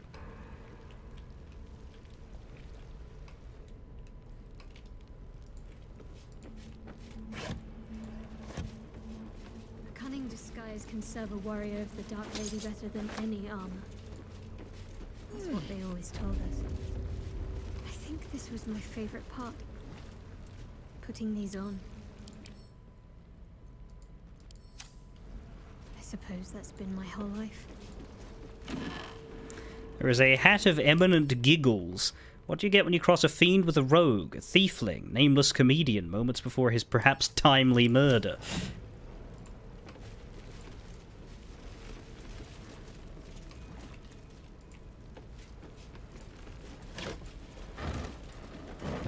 This one's less interesting. But we do have a report on activities of Enver Gortash. A detailed report from a Sharan agent, Dark Adept Bilvoy Reed, about the activities of Enver Gortash, an arms smuggler the Sharans had designated a person of interest. The report concludes with the lines below. Gortash, whom we believe to be a follower of the tyranny godling Bane, has recently been consorting with a leading adherent of the murder godling Baal. The pair were observed entering the Devil's Fee when they conferred for over an hour with the establishment's proprietor, the known diabolist Helsik. This must be considered significant, as Helsik is reputed to be able to open gate portals to the Hells if her extravagant fees are met. So that's another hint leading you to Helsik.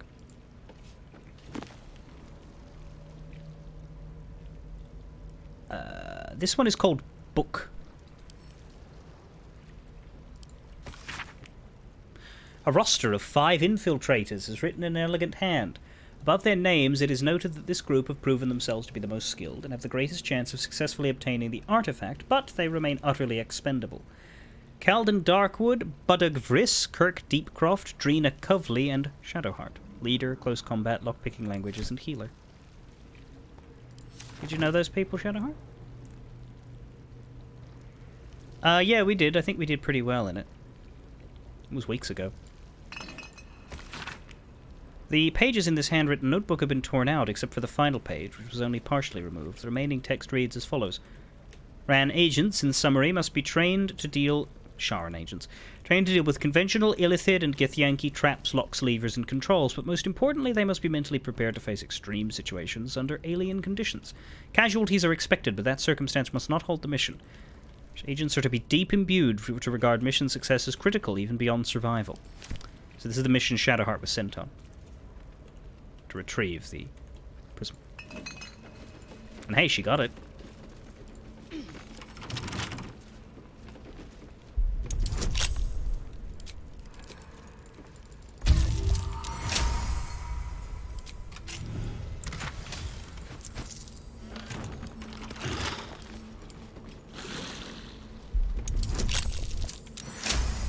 Just.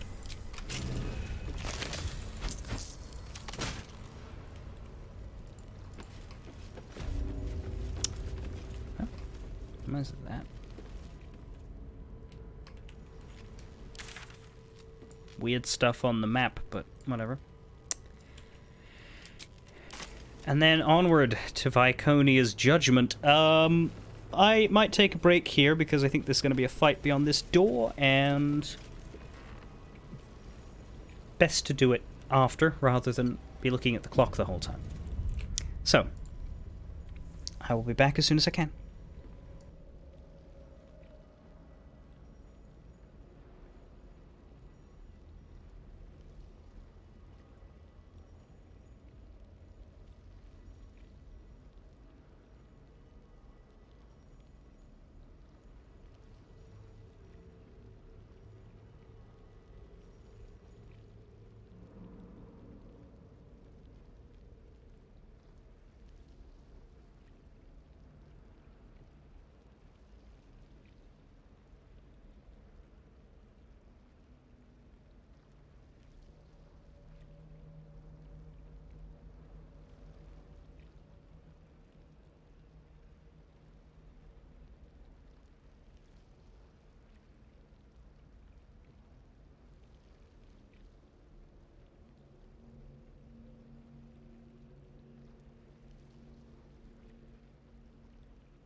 Are we ready for some grief?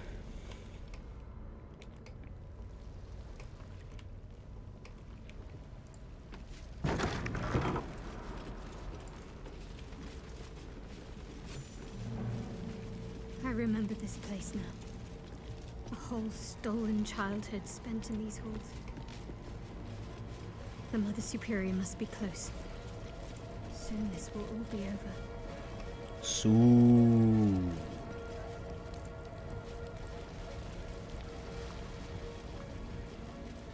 There's Sentry Frederick.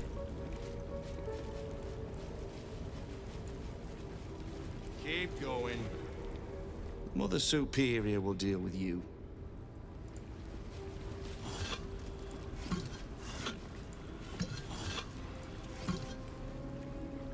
Mother Superior. Right, you seem a bit judgy.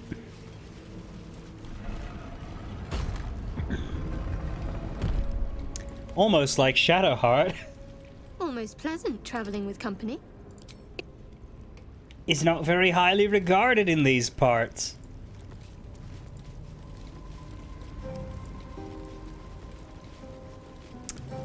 Viconia de Veer, Mother Superior of Shar, only 124 health. And embraced by Lady Shar beneath an extinguished sun, all Only level burdens 11. shall be lifted. All pains forgotten.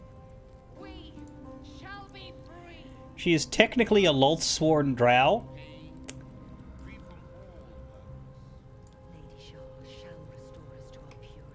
Lapsed, though she is.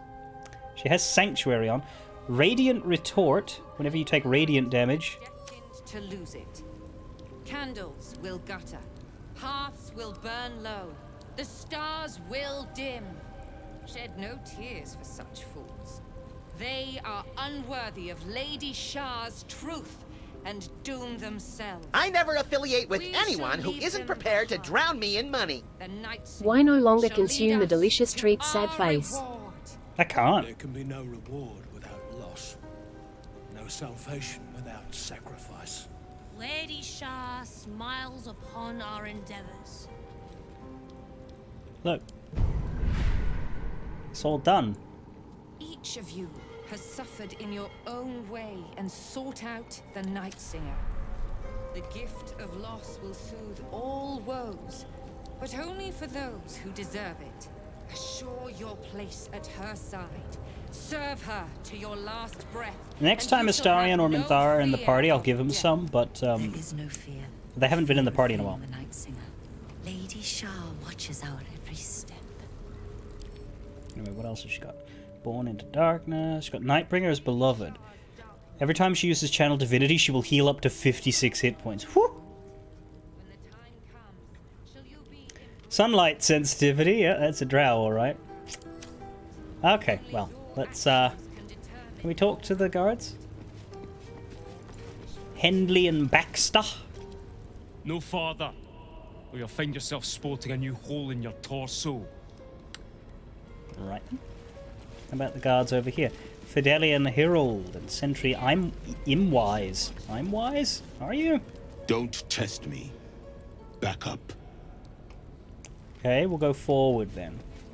By Lady Shar beneath an extinguished sun. They already heard how you disgraced yourself before Lady Shar. How she marked you as the enemy. But it is quite another thing for them to see it for themselves. I am very glad you decided to return. A cautionary tale such as yours will be studied by Lady Shar's initiates for years to come. But perhaps I can make a case for some small measure of mercy. Give me the artifact, and I can at least make this quick. Enough. I don't answer to you. Not anymore. I'm here for my family. That's right. I know what you did. And it's not going to be quick. This is your family. And now you have turned your back on it. The artifact was your last chance to prove yourself. And you squandered it.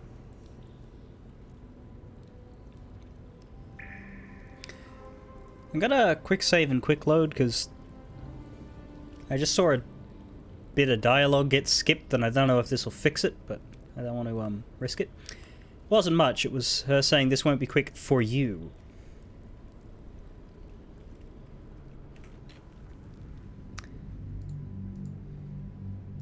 We don't want to lose stuff.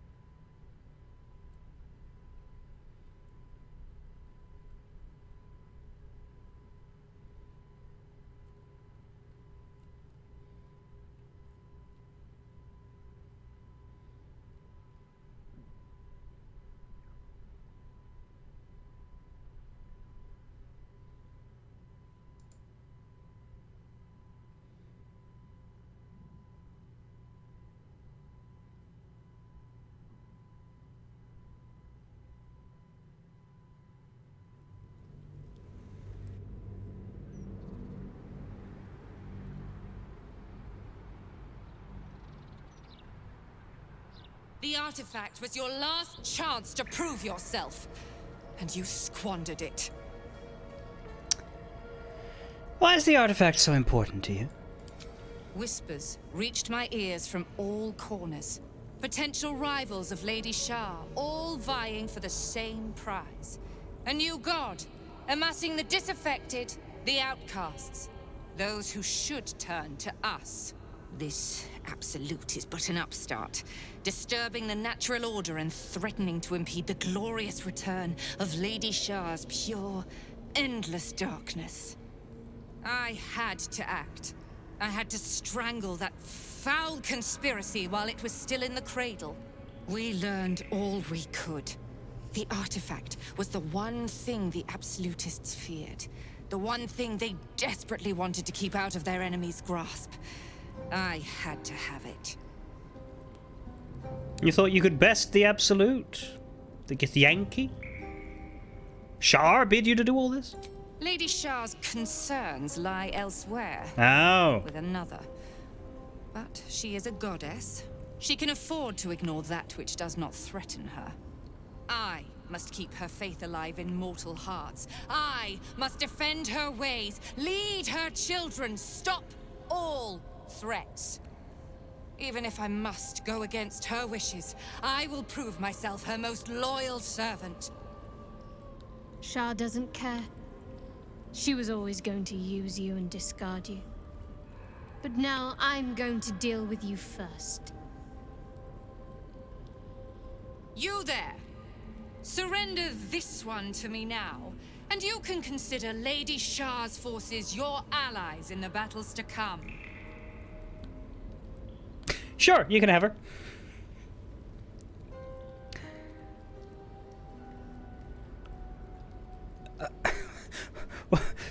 What is it with returning Baldur's Gate characters and asking me to give people up? Yeah, is it, like, I guess...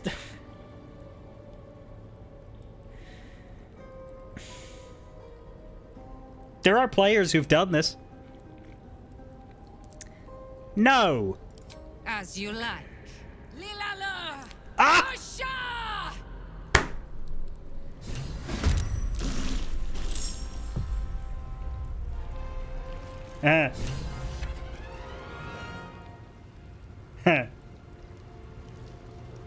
Right.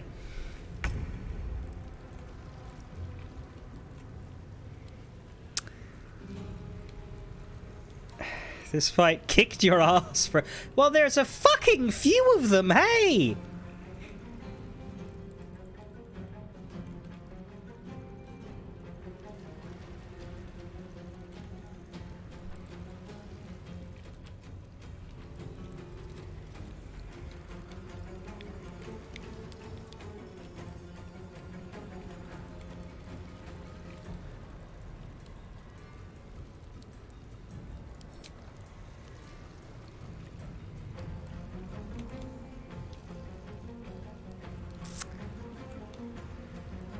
Ice storms would be good, yes.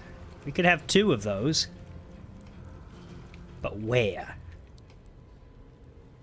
Because we have 4 guardsmen, 2 on either side.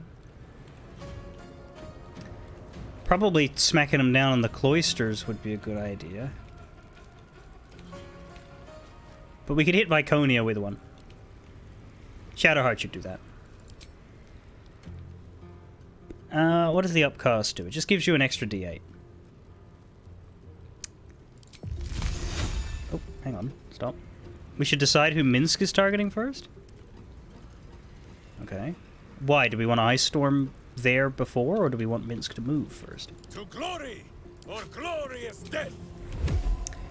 Well, volleying Viconia is possible. It would be a waste. It would effectively be a single target. We have lots of groups of 2. Realistically, we want to hit a 3 group, which is going to be here. Or here. Oh, hang on. Could we get a 4? No.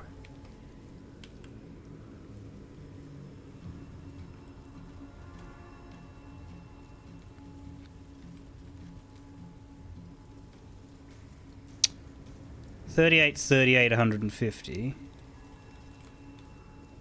74, 48, 150, 38, 38. Maybe we want to shoot the 38s to kill them. As a fight we're dealing with the little ones is probably a good move.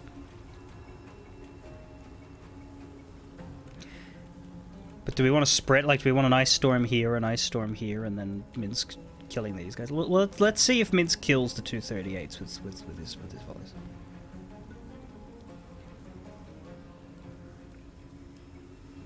Canonically, you couldn't fix her.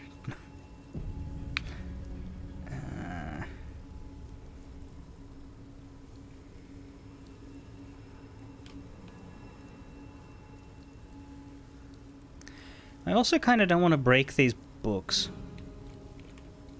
But I think I will.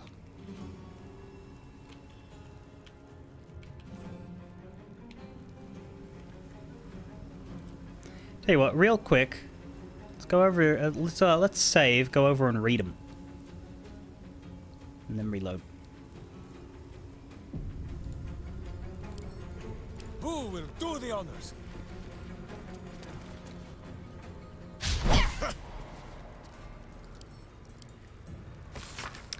Strengthening of the sword arm. Melee drills for 2 hours each day. Change opponents and weaponry for each round. Bloodletting is acceptable. Indeed, it is expected.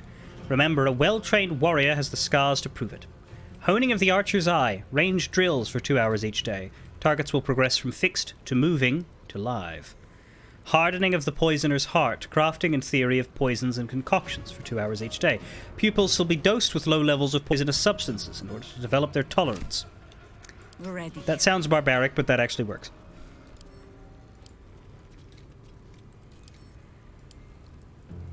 Go. What are you doing? Oh, she can't reach. I'm there. Where do I go from here? One day I'll catch a break. Ha ha!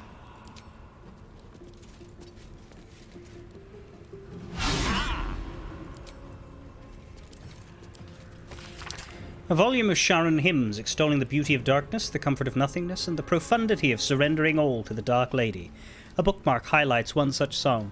Lady Shar, Mother Night, hear our most solemn refrain. Against our will we were ripped from your breast, condemned to a world full of pain. Save us, O Night Singer. Extinguish the stars, grant us an eternal rest. Our faith is strong, blades are sharp, we long for your final test. If there's more books to read, I might do the same thing where I pause, save, read, reload. But for now, we got the 2 on those tables. Good enough. Just before we break them with an AoE.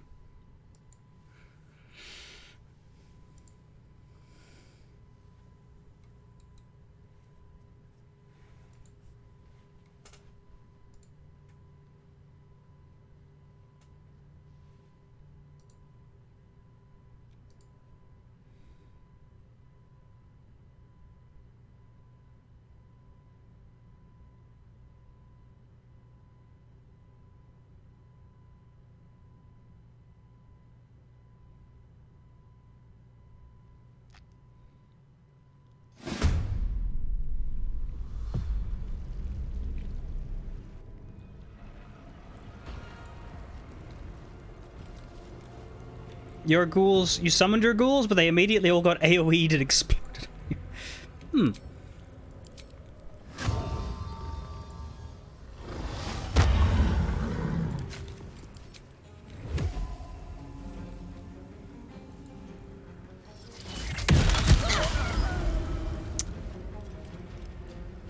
Yeah, so a second one of those will kill those two. That's a good thing.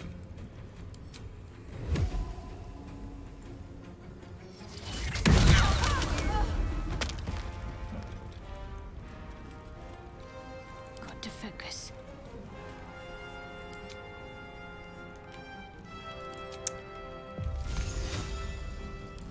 What do you have at level 5?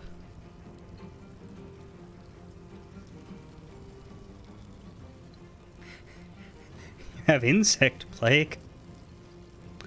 We don't want to hit Viconia with Radiant.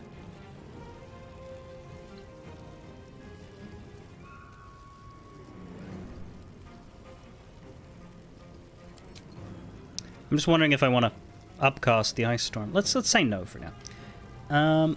How much can we get? Ooh. We can get 4. Feel my mistress's wrath.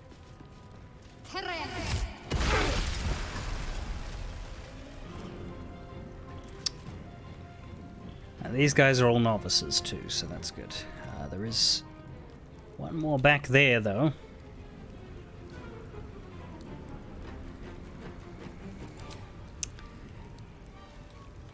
And we may as well throw out a spiritual weapon.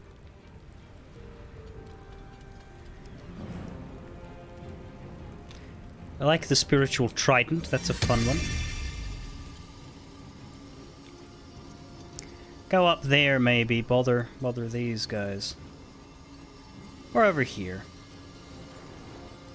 Go over here where the ice storm's about to be, because there'll probably be low health ones to clean up. Let's wait on you. Let's have Jaheira do that. I think I could go another round. What am I doing, actually? I'm doing Chain Lightning. The only way out is through. Surely. Upcast on somebody in an ice storm? Or am I waiting until after my Myrmidon has been able to get people wet?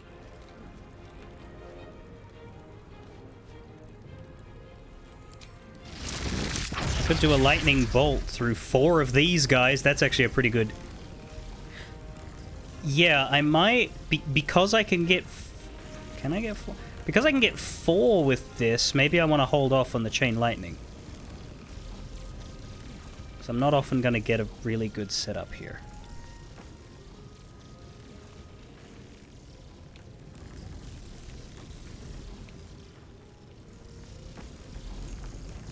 Chain Lightning Viconia next turn, exactly. So I'm going to Lightning Bolt these 4. Let's see how that goes. Do we have 2 casts of Destructive Wrath? Should I use this and then use it again on the chain and have that be the 2? I'm pretty sure I have 2 of those. It says 2 there. And this is what? What's the max? 40? 48. That'll kill the little ones and hurt the other 2. That's a good start. I think I'll do it.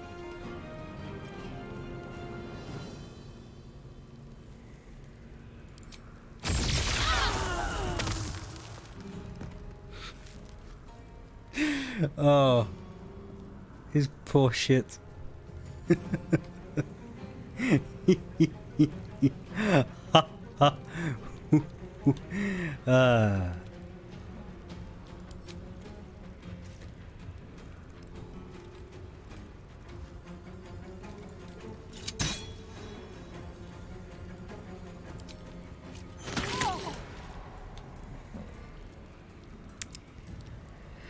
Now, they said something about AoEs, so I'm gonna get my people Weep if you wish. Minsk will not judge. What's the plan? out of the way of each other, I think. At least a little. Not kicking for goodness! Where can Minsk go? Minsk can charge ahead, but he is a ranger. Let's have him over here. War is an old woman's game. Now, Jaheira.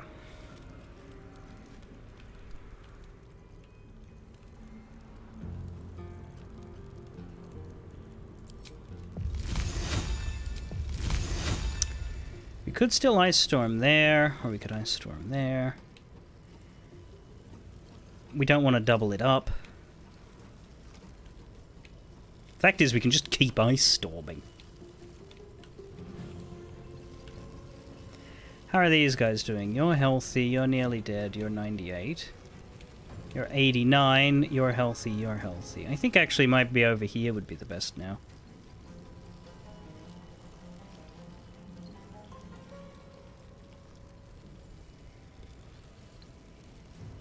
And again, that one's close to being dead. I'll keep to putting it over here.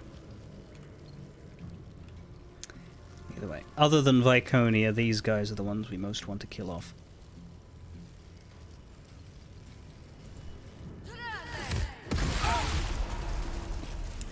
And you stay back over here, Jaheira. Though if we can chuck a Ray of Frost out at somebody, I will.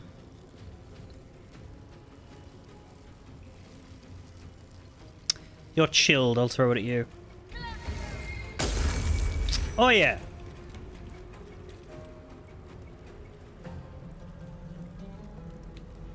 Good stuff. Let's finish this. That's everybody. Can we fight now? Who is not used to this taking of turns? Let me get further forward just to avoid AoEs. I'm pretty tanky at this point with my armor class.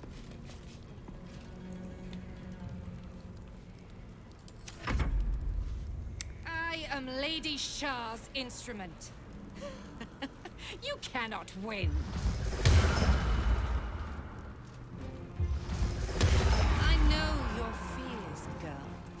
The unknown father, offering an embrace of fang and claw. Let's analyze what she just did. Viconia used Castigate Heart form. Curse a creature whose heart you have mapped until they act against their nature. Affected entity will be automatically critically hit by Viconia and have disadvantage on Wiz saves. To end this effect, you must aid Viconia in combat. She then used Mapped Terror Wolves. Exploit one of the target's deepest fears by transforming into a pack of wolves. I killed all of the novices that would have actually been affected by that. Really? So, like, it's all these ones on the... up here that get turned into wolves. So that did nothing.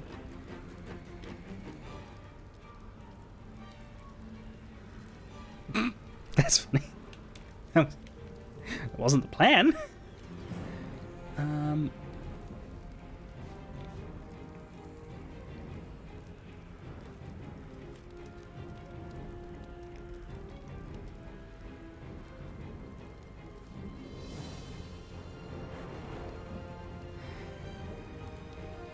Was that Shadowheart's line when that happens? She says she's no longer afraid. Does that have a mechanical effect? Does she still have the I guess the curse is a different thing.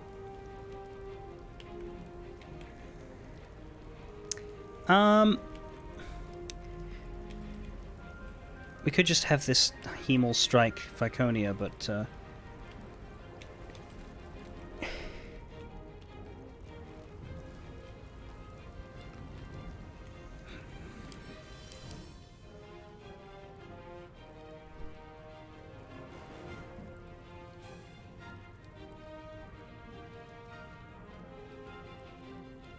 don't see anything interfere.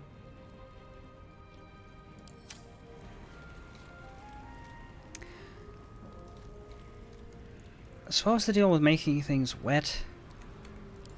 Because, like, we don't want to actually wet the ground beneath Viconia, because that would heal her. And she's already taken damage.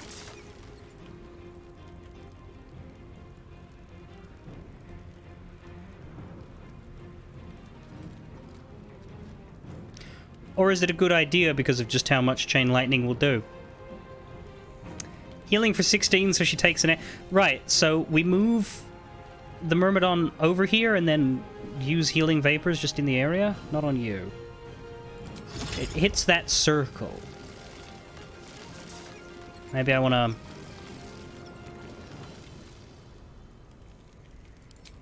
move you like there.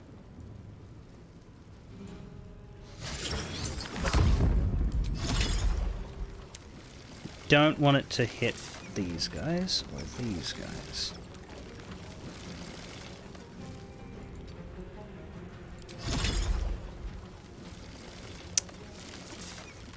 Perfect.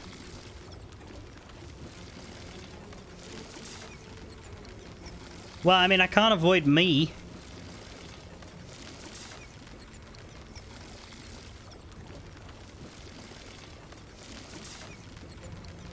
In order to do that, I'd have to go all the way over there. Let me see if it destroys me. Or is that for later?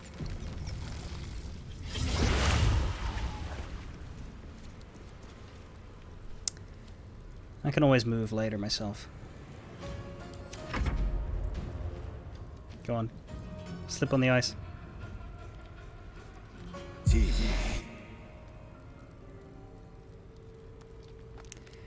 Cast Bone Chill on me. That is a cantrip.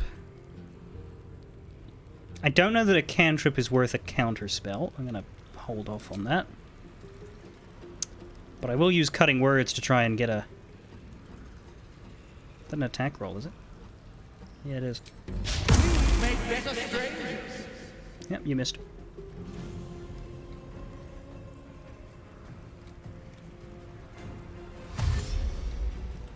You're dashing, okay.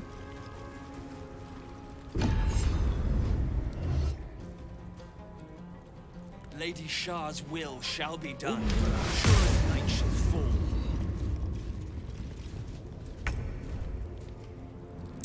You know, that does make sense. But I could elemental warp outside of the darkness and whack you anyway.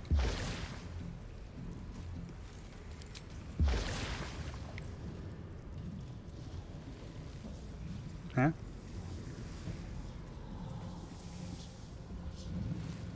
Does it have to walk through it in order to... Ha! Well, we can walk there. We can walk over here.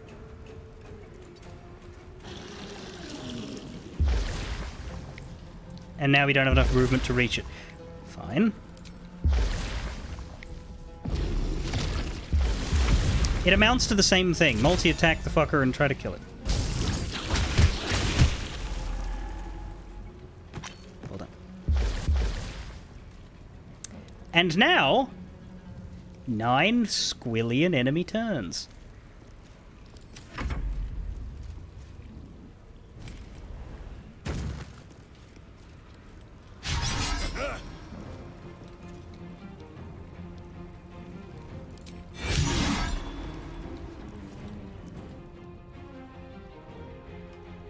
This one...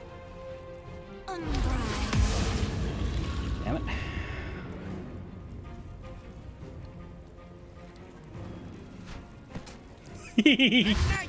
Shall prevail.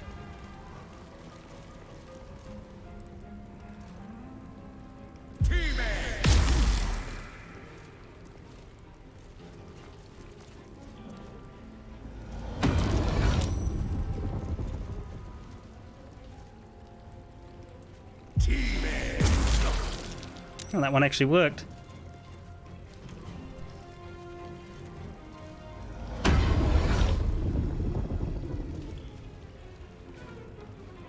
Fall. Fall. Aww. The Dark Lady's foes must die.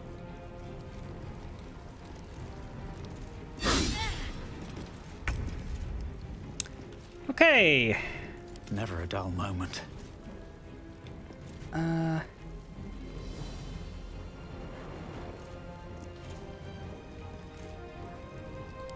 Is the Myrmidon gonna have any trouble? Yeah, it's not immune.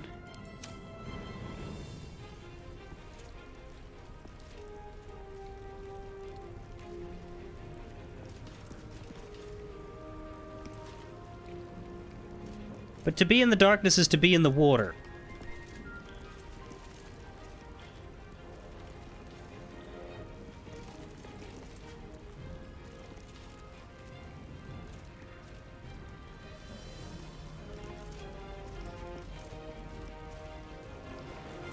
Okay, well.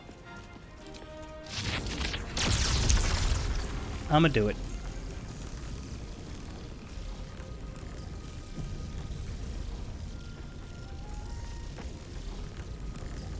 I mean, we could try to kill that one's concentration. But I don't know who would. Myrmidon, I guess.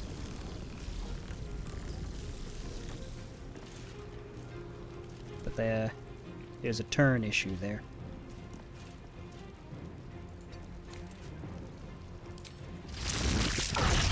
Still 72.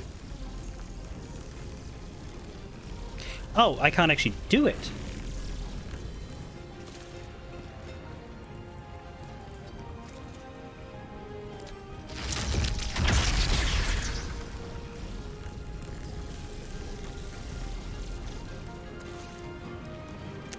Okay, You know, I think we have given offense.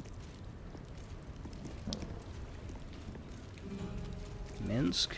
Specifically? Why Minsk? Would that be a waste of a volley? I was thinking Jaheira could Misty Step, but...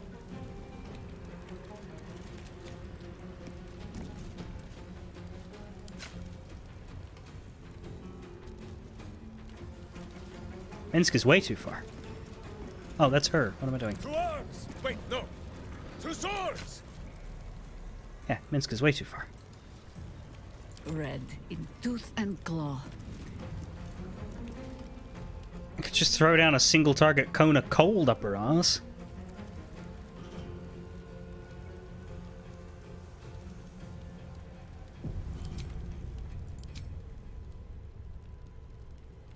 Eh. Oh. Huh? You have a range on Misty Step?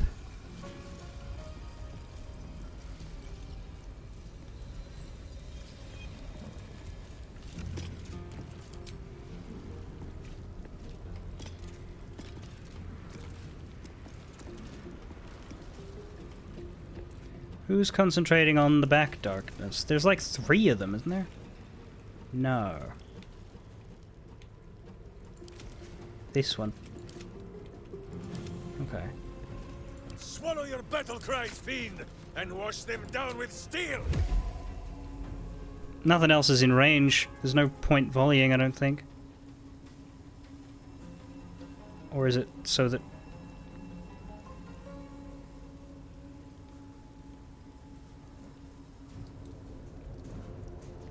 Yeah, just walk out.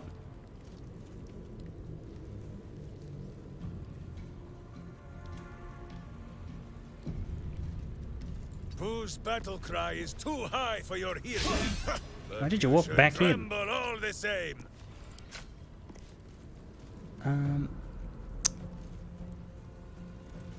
Go with the regular, because there's no point, right? Like, it doesn't change anything.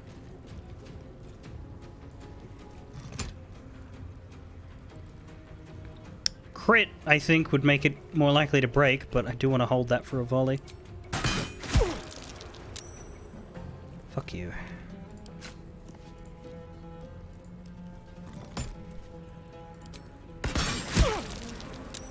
There we go. And I thought we were going to be friends. Are you able to get up there now?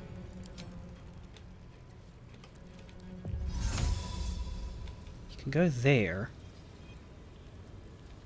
And that will get you close enough to keep walking, I guess, but... don't know that you can Cone of Cold. Let's try it.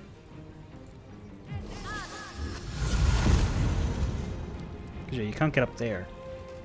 If you're like here, could you reach this person? If you're careful on the ice, go there.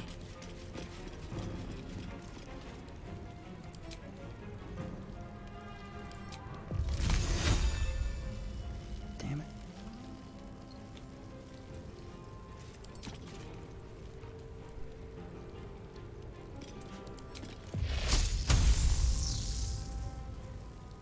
Lightning could do it.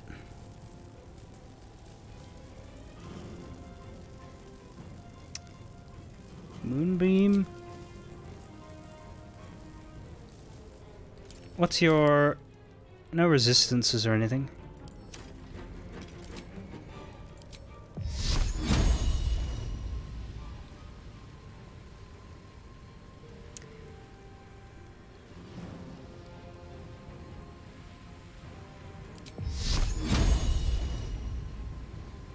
Go with just a level 3 maybe.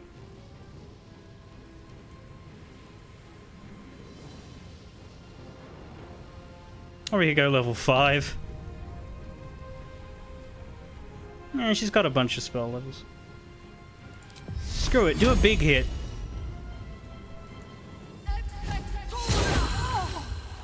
There we go. Survival is all that matters. And now, Miss DeVere.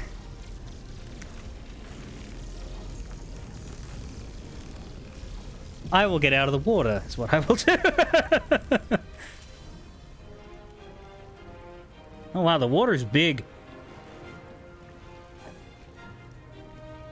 Is she here in the water? Yeah, she's in ice, it's fine. These boots have seen everything.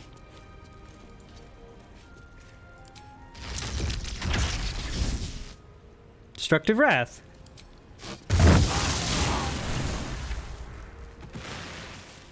Knocked out.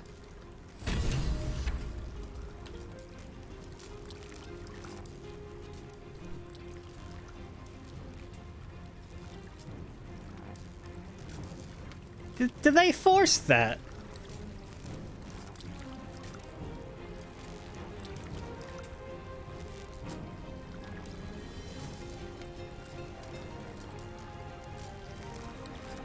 They force a scene. Is there supposed to be a scene now? She's not dead. She's knocked out.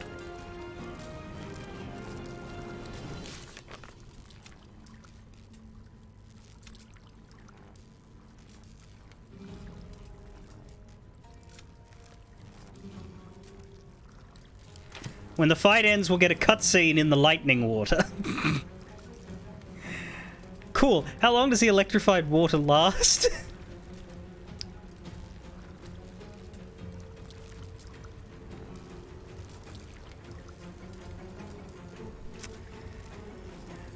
Well, we'll find out. This one's alive.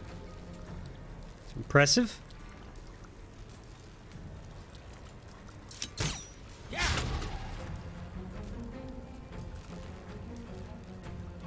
Can't give up. Not now.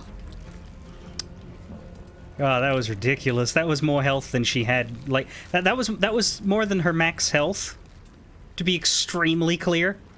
Oh, this one has 1 HP. Shadowheart. Let's just have more ice.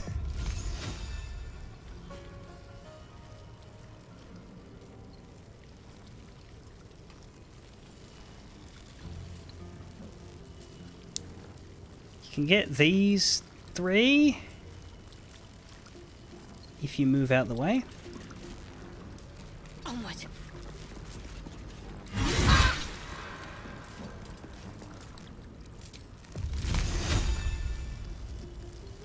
Actually, you can get these 4, that's better.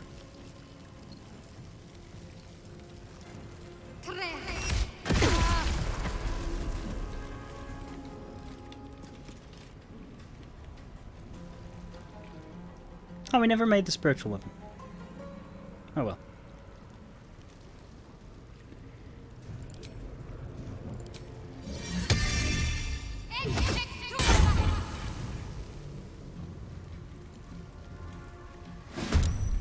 There it is.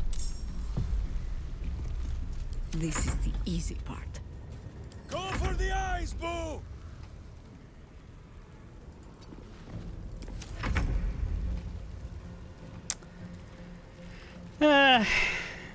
Not too bothered about novices.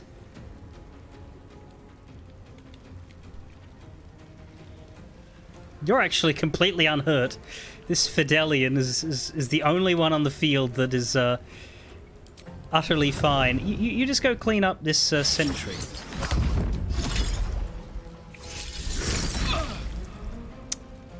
My god. Oh, you're right. But, like, it wasn't... It was over here, so it's funny that it... re-iced this. That's strange.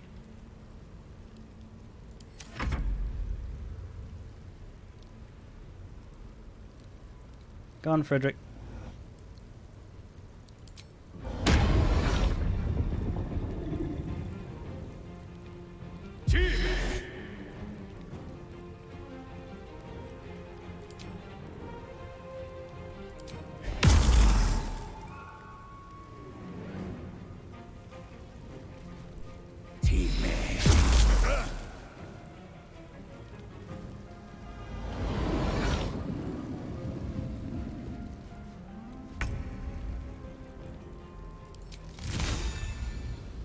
Could I get these two with 1 HP each? If I'm like here, try to avoid hitting the Myrmidon. Yeah.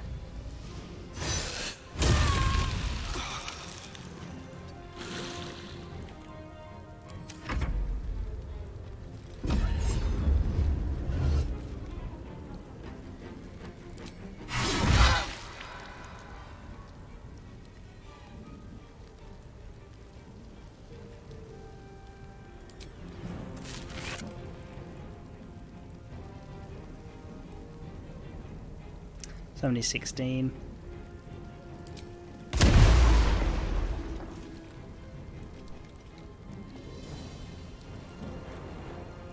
Stop hurting her.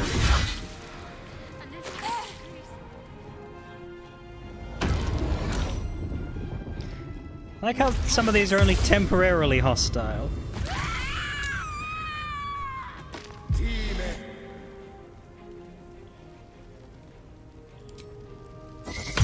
I'll have to, they'll kill her.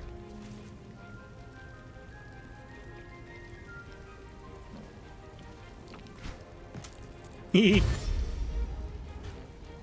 hee. Hee. Darkness shall triumph. Hee.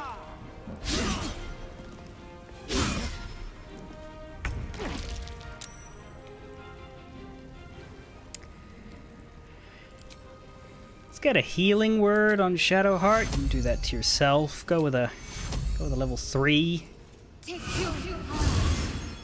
Well, so much for peace. I could do it too, but I have missed this. won't. Let's start with the volley. Just right up in these guys' face.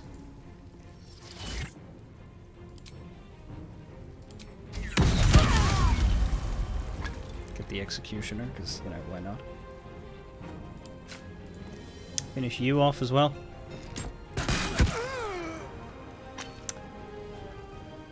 She might do some mischief, but whatever. No better moment.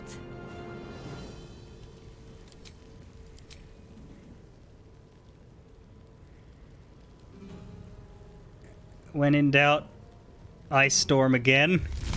My faith will protect me. You do it this time. You're the one that's right here. I just think this spell is funny.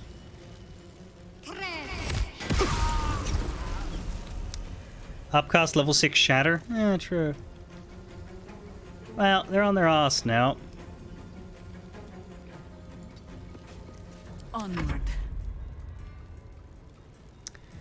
Who's left? Everybody's dead up here. There's 5 left? 3 of them... 2 of them are there, 1 of them's back there. And 2 of them are nearly dead there.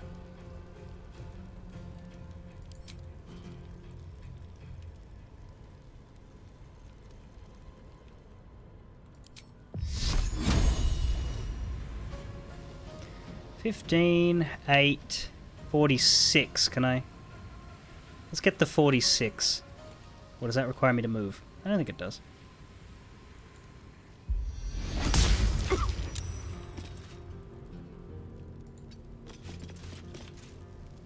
won't give in.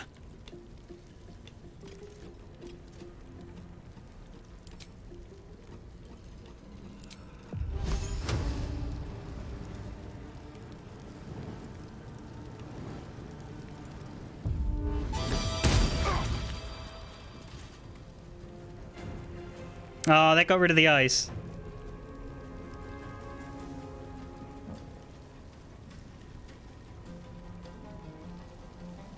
I didn't even think about the spiritual weapon. That thing got half killed.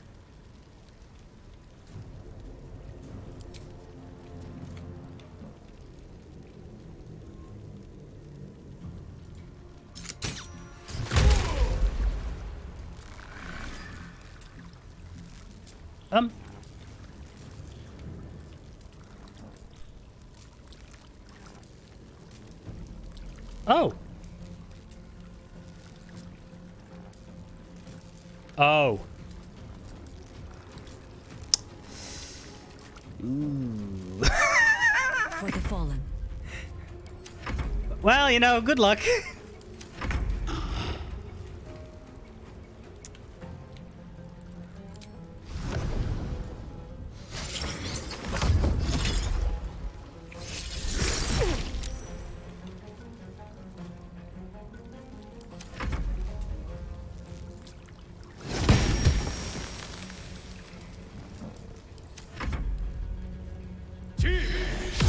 Must consume you.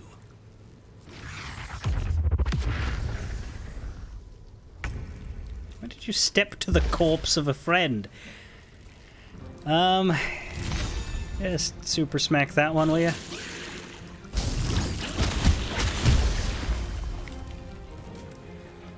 These ground effects just keep happening. I don't know.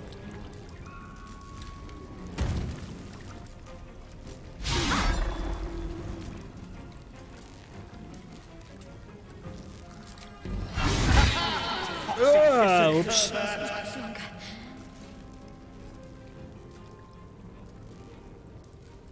Probably want to make sure she's helped up before the combat ends.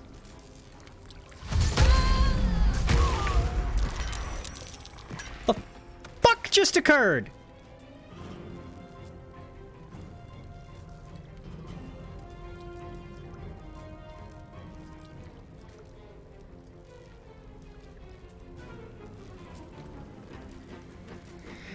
Electric water did cull the weak on them. God. Nothing important is ever easy. I'm on my way. Ow. Oh, it didn't actually ow.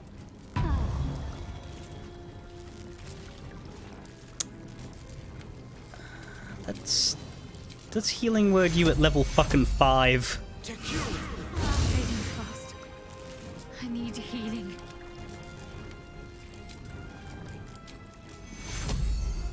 Take your Right, what's left? 2 of them. 3 HP and 13.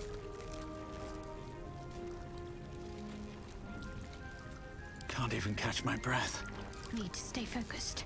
What must be done?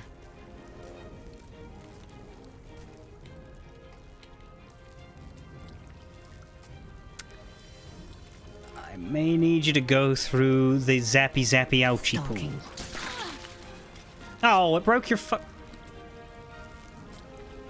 wasn't the goal. But you can still kill. Butt kicking, for goodness! Yeah.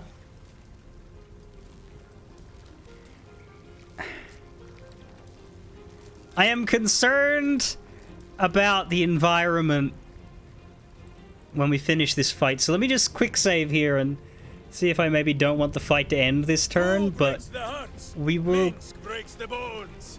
shoot an ice arrow at the zappy floor. Oh, that's an idea.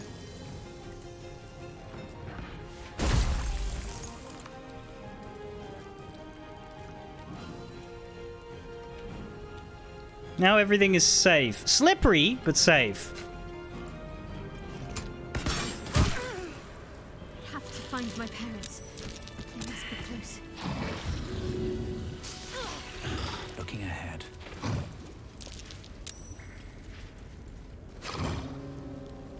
Finish it. Send me to Lady Shah's embrace. She still has answers I need.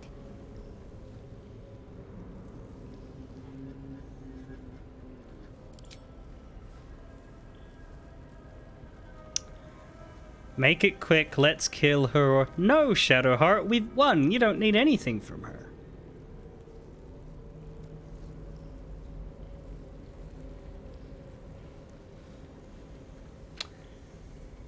Either one person is... Oh, there we go. I was gonna say.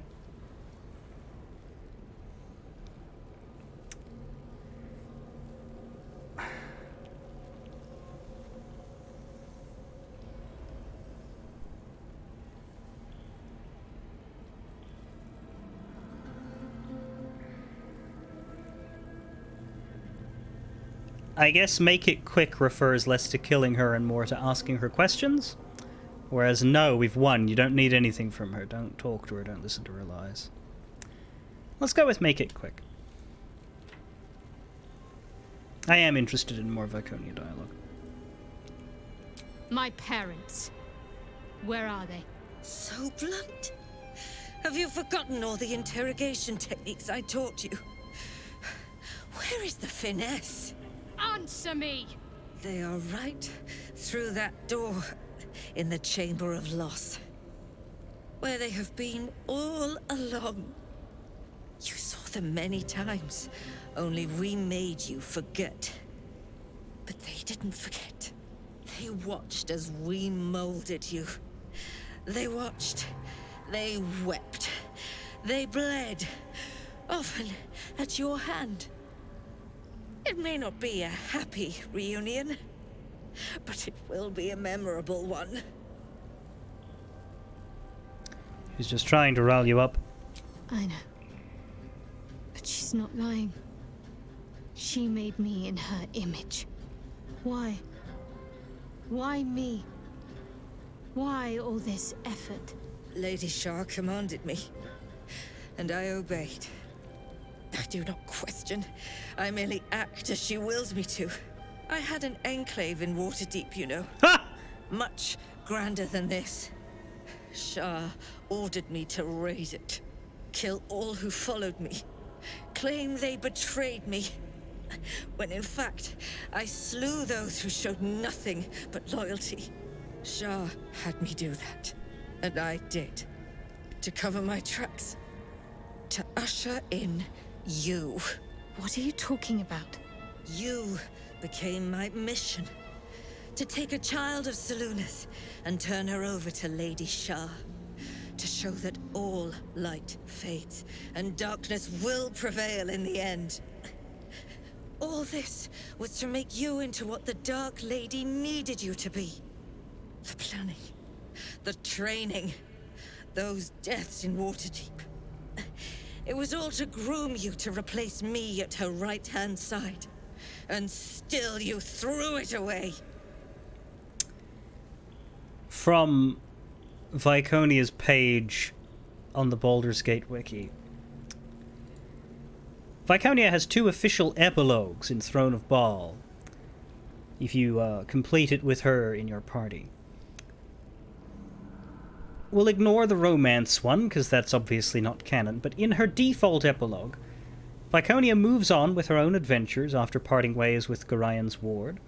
She founds a short-lived Sharite cult under her command in Waterdeep, only to slaughter them all when they betray her, shrugging off the chastisement of her goddess. She stops an attempt by the Knights of the Shield to take over Kalimport, and then assists Drizzt Do'Urden in saving the elven city of Suldan Esselar from a Gentorim plot, for which she receives the highest honour of the Seldarine from Queen Alicime. She reportedly takes this unprecedented honour stoically and then leaves. Her movements thereafter are lost to history. Right, so the rest of that doesn't matter, but... yeah, they took that out of her epilogue and were like, alright, how can we make that work?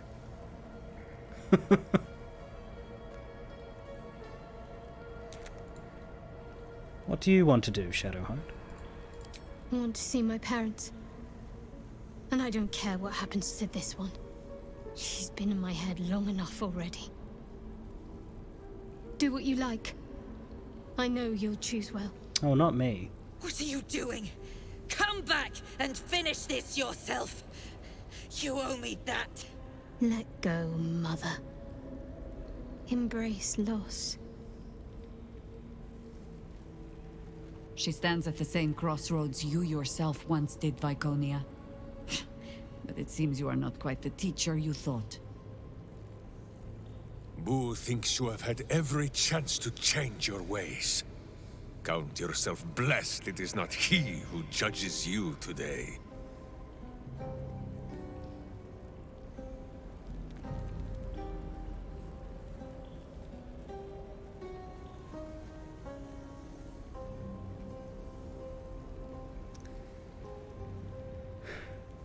The only reason they let us do this is because she's Viconia. There's gonna be quite a lot of people who don't want to kill her because she's Viconia. Saravok, yeah, but... Like, to be extremely clear, like, this is a romance option in Baldur's Gate 2. For both good and ill. You can be evil and romancer and... you know, feast your Weasley black hearts out on the screams of the innocent, but you can add her to your party as a good protagonist, romance her, and adopt the incredibly difficult dialogue path of trying to get her to turn neutral good, and it is...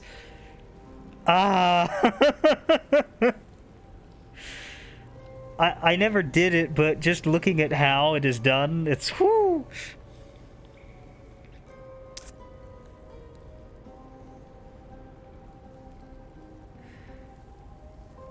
Jahira prefers to give her a chance because Jahira is old and tired, and the zealotry in her has abated somewhat. Minsk is Minsk. Minsk wanted to kill her in Baldur's Gate 1, Minsk wanted to kill her in Baldur's Gate 2, and the only reason it doesn't happen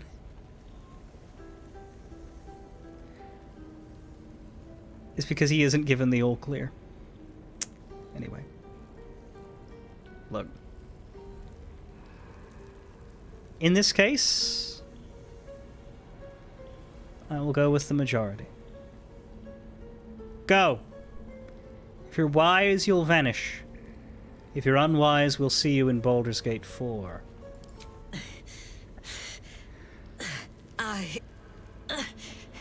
I'm adept at it. Aluve. The one I would have trouble killing would be Edwin, who by rights is awful, like fundamentally deeply atrocious of a person. But he's funny.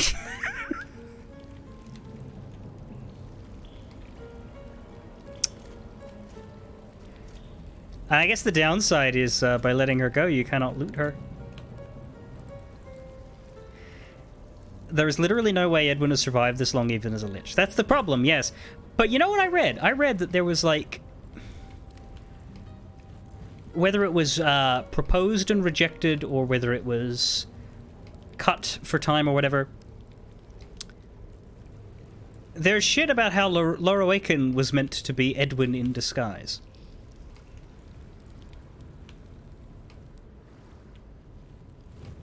Or like there's something in a D&D book that straight out says that, but then Baldur's Gate didn't adapt it. Need to find a way forward.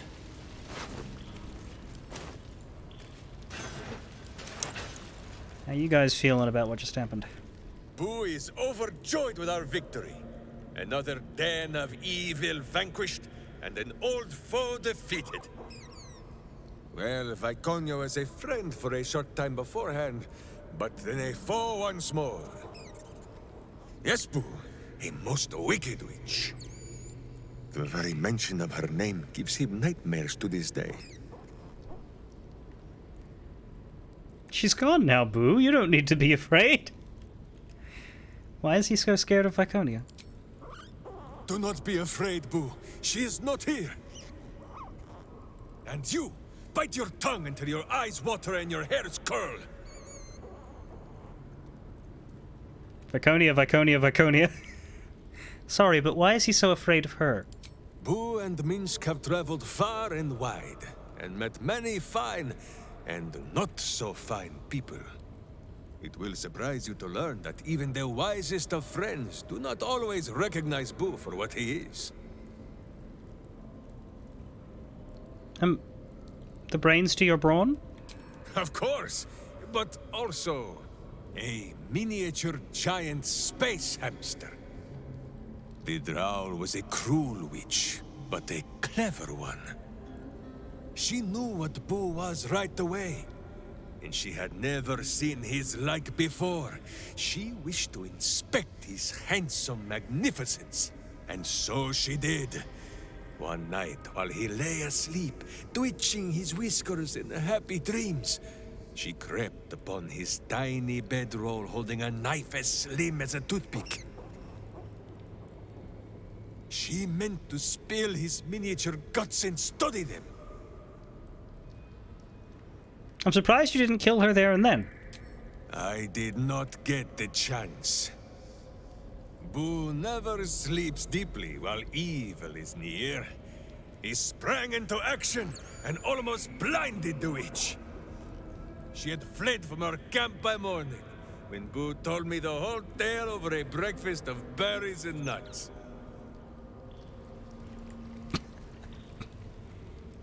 So the plot for the Astro Prism was just another game between the gods.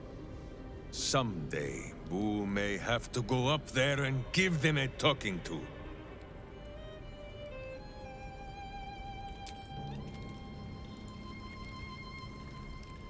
Yes, my friend? Don't know why he said that now, but I guess it's because of the Shar connection to it.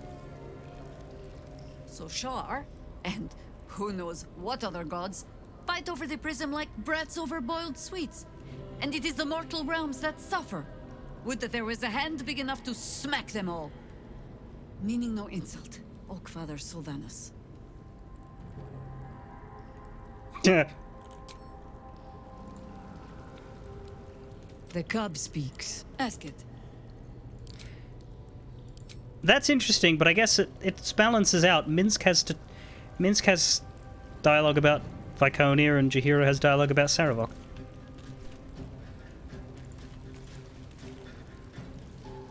Shah did not come to Viconia's defense. All who bow to her are disposable pawns. In the end, the mission she sent me on was a lie. Same as everything else she ever told me. She sowed her own downfall in trying to take the prism for herself. Had she never sent me, I'd still bow to Shah, none the wiser.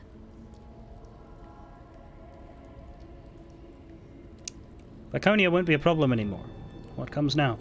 My parents are still captive. I need to free them. All right.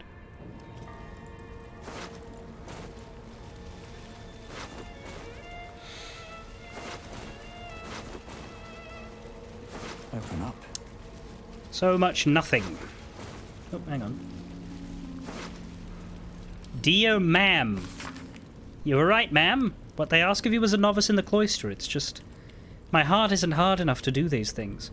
I had to run out of last 10 days' interrogation class to vomit.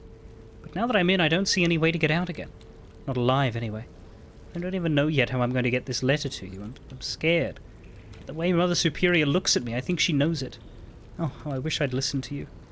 You're Dimbert, though here they've dubbed me Blue Nail. Well, sorry, but you did attack.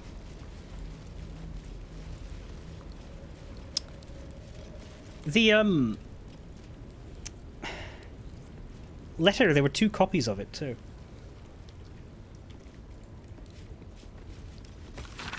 Crimes of the Moon Maiden by the Anti-Lunar League. Woe unto any who throw their lot in with Selune. 4 ways she has of pulling the wool over one's eyes. First, She can make you think your husband is a werewolf when he's only forgotten to shave. Second, she's always changing, making it difficult for slow painters to capture her likeness. Third, tides. Absolutely bugger the tides. Fourth, people keep associating the moon with femininity, and frankly we're fed up reading the same poetry over and over, and it's all that celestial bint Salune's fault.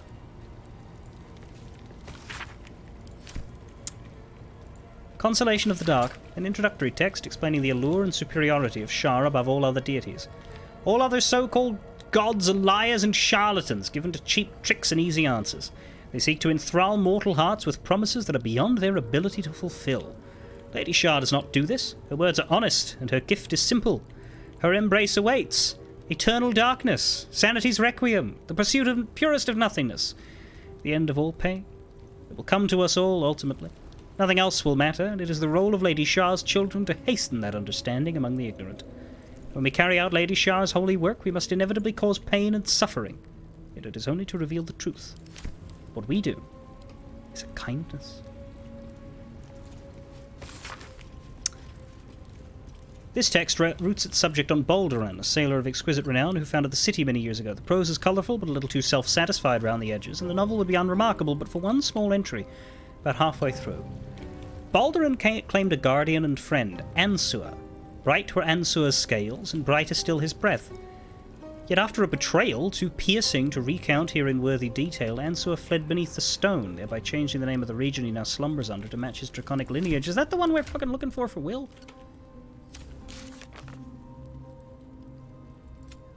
Yeah. Betrayed by Balduran?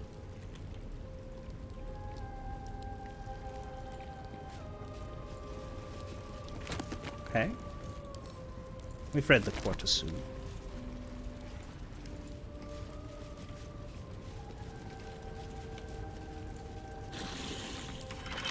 A couple turns should do it.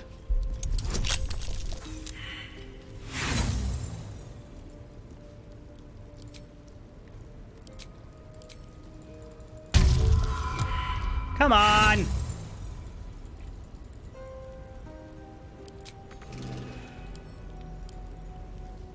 Shouldn't have used inspiration.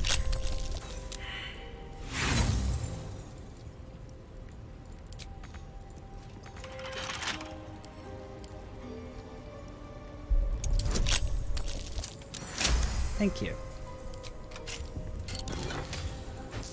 That was a reflex that I didn't need to do.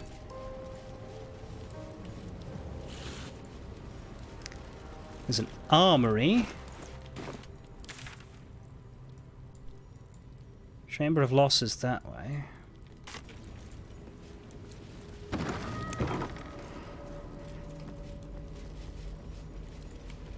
Artifact mission agent.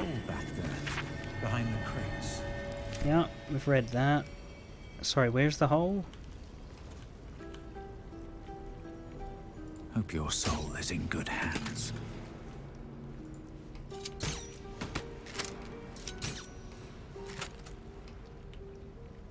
Seriously, I don't know where the hole is.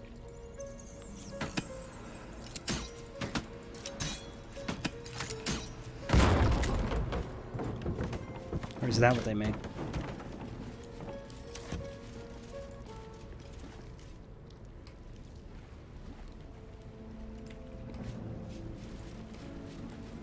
More for me. There's a map of Faerun, but you can't read it.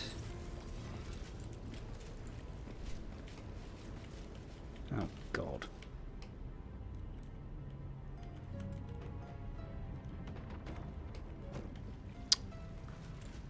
Okay.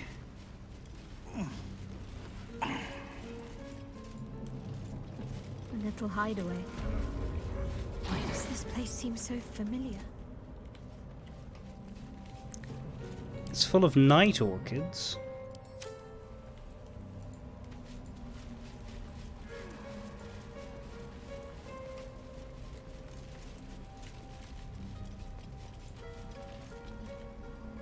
My parents are... Yeah.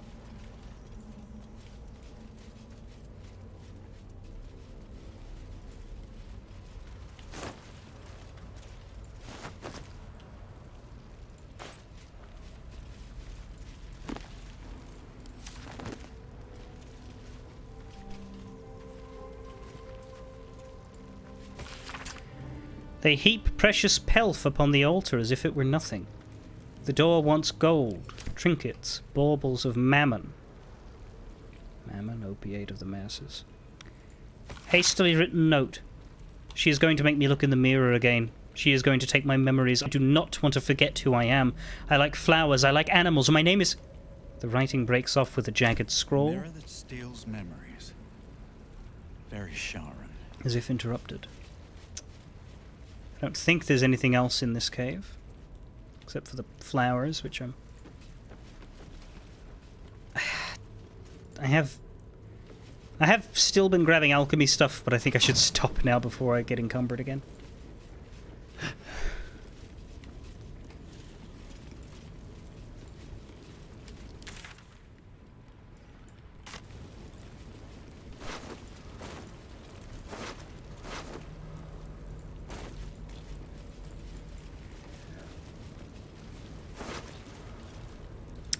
Note to self, bloodstains. Tuesday's inspection was a disaster. How could I have overlooked the stains on my tunic? Must ask Hyrule where they get that special soap that takes dried blood out of fabric. Exciting news! Altalon, the Mother Superior has approved me for applied poisons and paralysis training. I'm so proud. Your little night mist is going to be a certified venom specialist for the Dark Lady. That will also qualify me to study the basics of sudden esophageal collapse. What fun!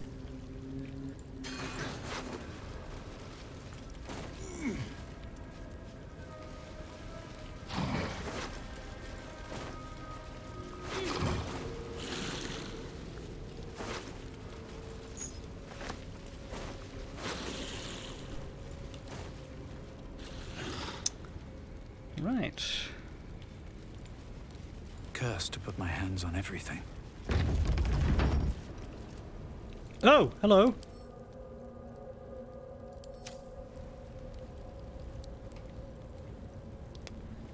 I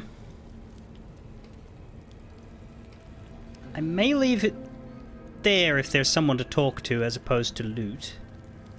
I assume Shadowheart's parents are that way. But we are over time. Let's throw in a quick song of rest. I did not sleep. I did not snore. It was a battle trance. She doesn't have much... Yeah, but I should have finished 15 minutes ago. It's more a case of me noticing the time than anything else, but I also don't see a door here, so that'll be interesting.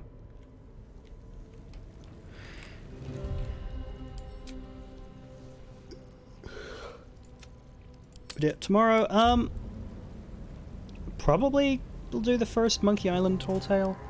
I think I want to do the... I need to sort of, I guess, check how long it'll take, because, I don't know if 4 hours or 6 hours is the better stream day to do it in, but I think I'm going to do one a week.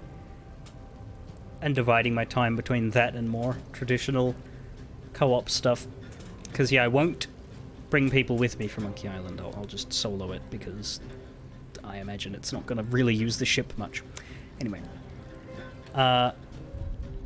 Tuesday we'll come back to here and finish this area out before probably going into the Undercity to face down Orin. Then after that, Will and Astarion. Well, no, after that we'll probably do House of Hope after we do Orin, because we'll get Lae'zel back. Then Will and Astarion, then Gortash. That sounds like a decent enough plan. Alright, fare thee well.